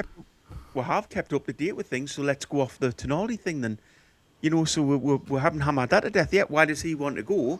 Again, because the results we've had this week. For 2 hours. And people it was hammered to death to the point where I said at the start of the show. We talked about it for 2 hours to the point where I went, Reed, this is getting too much, let's stop it. Sure, it might come up tomorrow, it might come up Saturday, Sunday, whatever. We'll move on to positive things, so you guys want to discuss the positive things because of happy clappers. Let's just sit here and discuss everything that's going well. Well, Jesus Christ, it was a joke when I said that, mate. Mate, I wasn't having a go, mate. I was just saying. I'm just saying it's the same crap every time. Let's sit here and discuss everything that's happy then. Super chat. I was out. Sure, go on, mate, before I go to the super chat. I was out today and I was having a laugh with my mates, and one of my mates said to me, because I was like what Boogie said about they seem to be bringing out the new stadium, the new training ground, what are they doing? And my mate said to me as a joke, he says, does the club actually know what they're doing? They haven't got a clue. And I just laughed. 100%. That's what me, yeah. Everything seems very slow, doesn't it? That's the thing. That's what bothers me. It seems very process driven, and I understand they are They have to go through this owner and that owner and him and her and her. But it just takes too long, a lot of this stuff for me. Like signing players, sometimes I think it takes way too long. And, Yeah, but it wasn't the same though, was it, when Amanda Staveley was there?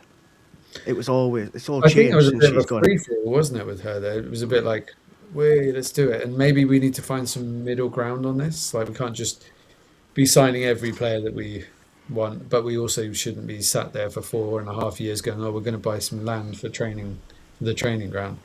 Things need to move a little bit quicker. Yeah. Painfully slow. Yeah, 100%, and that's something that Hopkinson's actually come out and said.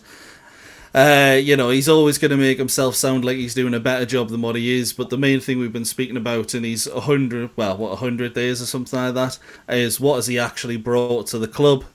Apparently, he's brought in, RG Fox has mentioned it in the chat, so credit you for seeing where I was going with it, the Newcastle United Code, apparently, which sounds like absolute tosh to me.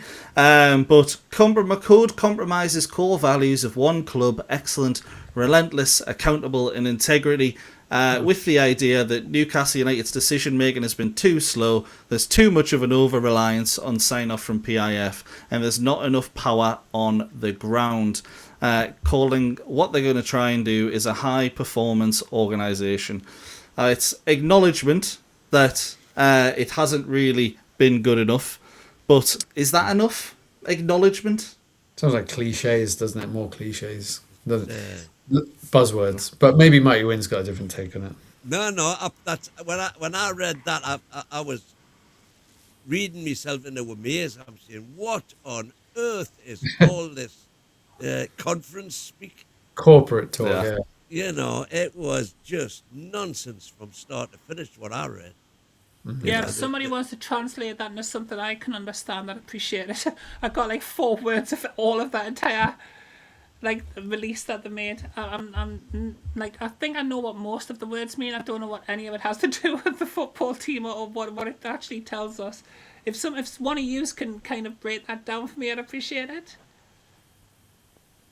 Or is it just as baffling to you lot as well? Yeah, I was baffled. I think Bogey tried, but he was muted. Oh, who muted? I tried to watch. No, I sorry. saw your lip. I saw your lips move. Somebody else in there. You knew he was lying.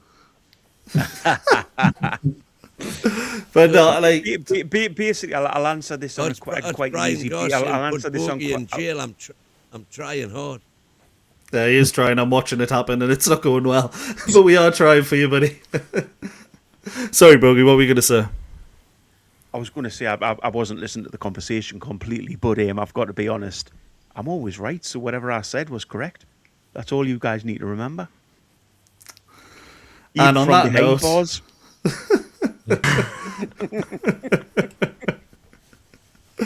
hey, swiftly. Michael. I thought of something positive. Oh, what are you going for, Ian?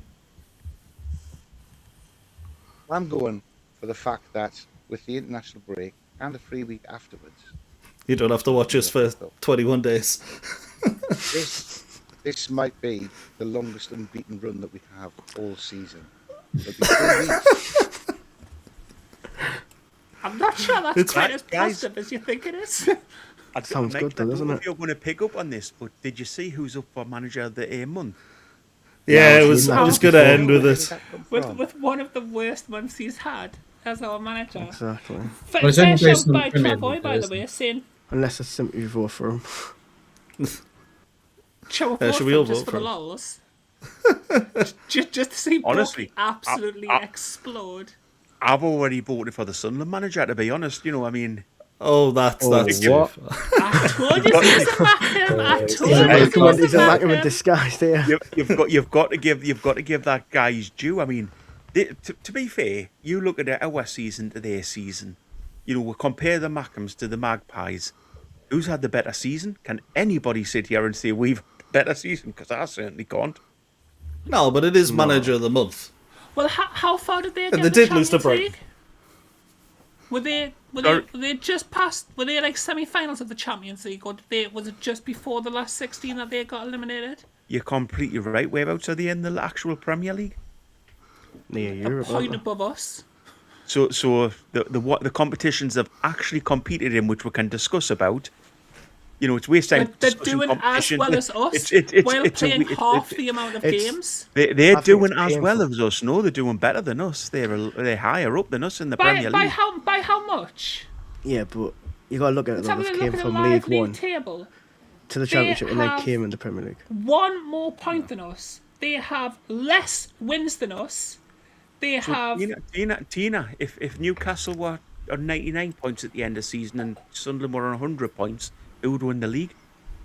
That was your but point the other night. You're saying that they've done better than us. I've never made that point the other night. If anybody wants to go back and check that archive, what I'm saying is you're saying who's performing better. I mean, we're both performing roughly the same, except we've won more games than they have, and they've drawn more games than we have. So they're not doing that. Who's higher than the league? I mean, Which is the only real barometer we've got to sort of show ourselves against. That's not how football works, Borky. I can't believe this. 6 months I've been doing this and I still haven't managed to teach Borky about football. So, right, I mean, we don't have time, to be honest, for me to teach you everything about football, but I will do that. I will teach you how football works and how you can look at barometers and how you can make a genuine, comparison about how teams are doing, and a team being 1 point ahead of us and having one less victory than us does not make them much more successful than us, especially when they've played half the amount of games that we have. Hang on. Hang on, Tina. You're saying you can teach us how you can say that teams aren't better than we. You just said there. No, I said I can teach you about football, Borky. Much more better than we. But they are better than we, yeah. Are they better than us? Well, where they are in the league. They've scored less goals than us. They've got a worse goal difference than us. Where They've won less games than us. They're in 11th, we're in 12th. Yeah, so they're better than us.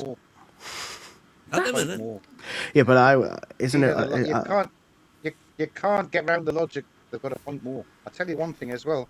They got to the next round of the one round further in the FA Cup than we did. Knocked out by 4. Yeah, but the thing is, though, than us, and they're 1 point ahead of us. Who's the top club in the North East? Is what they'll look at is they've done the double on us. 100%. That's the point. You know what I mean? And the day, if you ask anywhere in the North East, well, yeah, but if you go to Manchester. Ask Barcelona who the best team in the northeast of England is, and they will tell you they have only heard of one team in the northeast of England. I tell you what, Tina.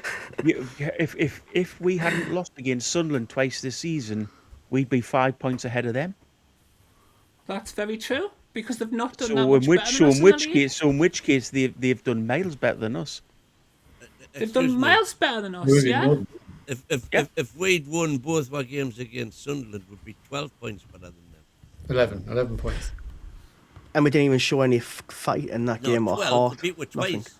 So they've got 6 points that they wouldn't have. Yeah, but they're one. But they're 1 point above us, so it would be 11. Right, it would be 11 points above them. Yeah, So who would be in the better team this season, Sunderland or Newcastle?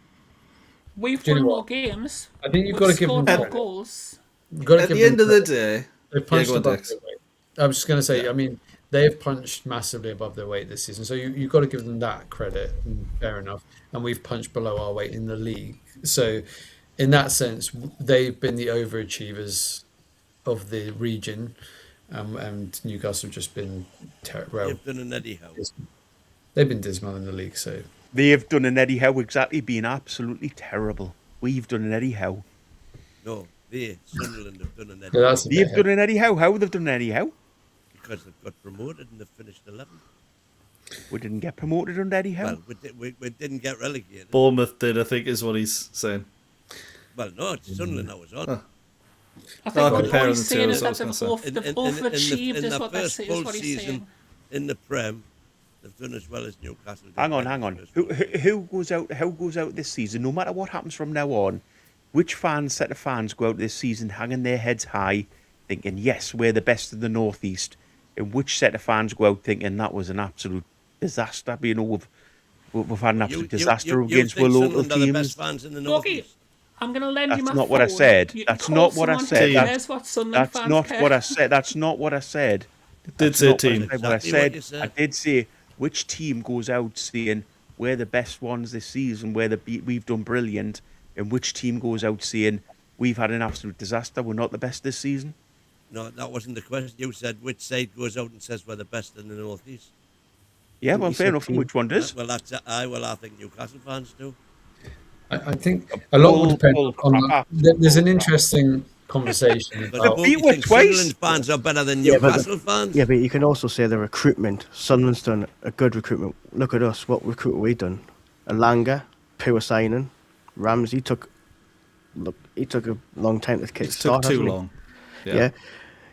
You know, we've had half a billion spent. So just a quick question before we go to win. Who's had the best season, Sunderland or Newcastle win? In terms of their expectations, Sunderland by a mile.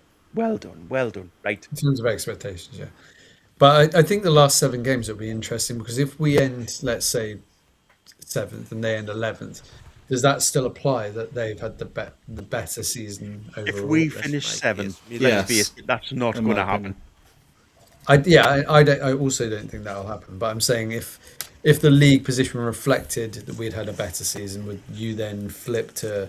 Well, no, because they've beat the local rivals twice this season in convincing style. Like I said, if somebody had offered me a 3-0 victory over Barcelona and a 3-0 defeat against the Mackhams, I would have taken the Barcelona 3-0 every. And hang on. Which one did we actually do there then? So neither. So we're fielding both. So let's be honest. Yada from you, mate. You're sitting there going, if I would have took a win over Barcelona, we failed against them both. Moses But I won't Ahmed, let the fact that we feel Violet lie. and Blue. 100%. I won't. 100%. I'm a Newcastle United. I tell you what, we're going to finish. It's up past 11 o'clock, so we're going to finish up. But I'm going to ask you one little tongue-in-cheek question just to finish off. Eddie Howe, manager of the month for March. Start with you, Win. Does he win it? Not for me. Bogey.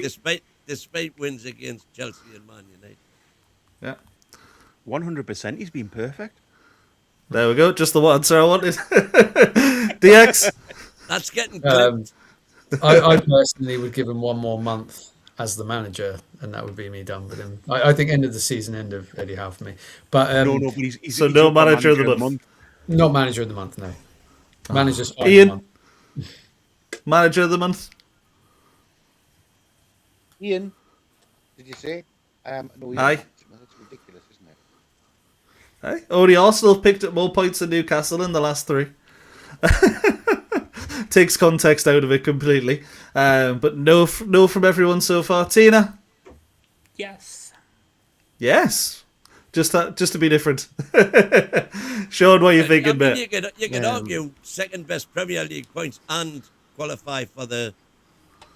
Made the last 60 in the Champions League, creating club history. Hang on. He didn't qualify for the bullshit. Bull rubbish. He didn't qualify for the last. Sorry, I swore there. He didn't qualify for the last 16 of the Champions League in March. He failed in March in the Champions League. It's only based on Premier League anyway, isn't it? Manager of the month. Yeah, it is. Yeah. Beat Chelsea, beat Manchester United. That's a They for were, me. They were 2 great wins. Just the Sunderland game. Sunderland, guys. Sunderland. Yeah, that's the one. I didn't see that game. I know the Newcastle Racers play against Sunderland this Sunday. If that's the game you talked about, Boki, but that hasn't happened yet. So, yeah, Eddie Howe, manager of the month. Why not? Right, so we are going to finish up on that note. Newcastle United lasses versus Sunderland lasses at the weekend. Maybe we'll have something to talk about because, let's be honest, the football's been pretty dire. The lasses and the kids might just bring things up over the next few weeks because no one wants to be stuck watching England. And why would you when you can watch us instead? That's all from us tonight. The panel who's been on with me, we've had the Mighty Win, Bogey, DXK, Ian, Christina and Sean. I've been Michael Graham, so this has been NUFC Talk TV. So make sure you're subscribed, get some memberships in there for $4.99. You get a lot of content and it's absolutely fantastic. But for now, it's good night. Away the lads.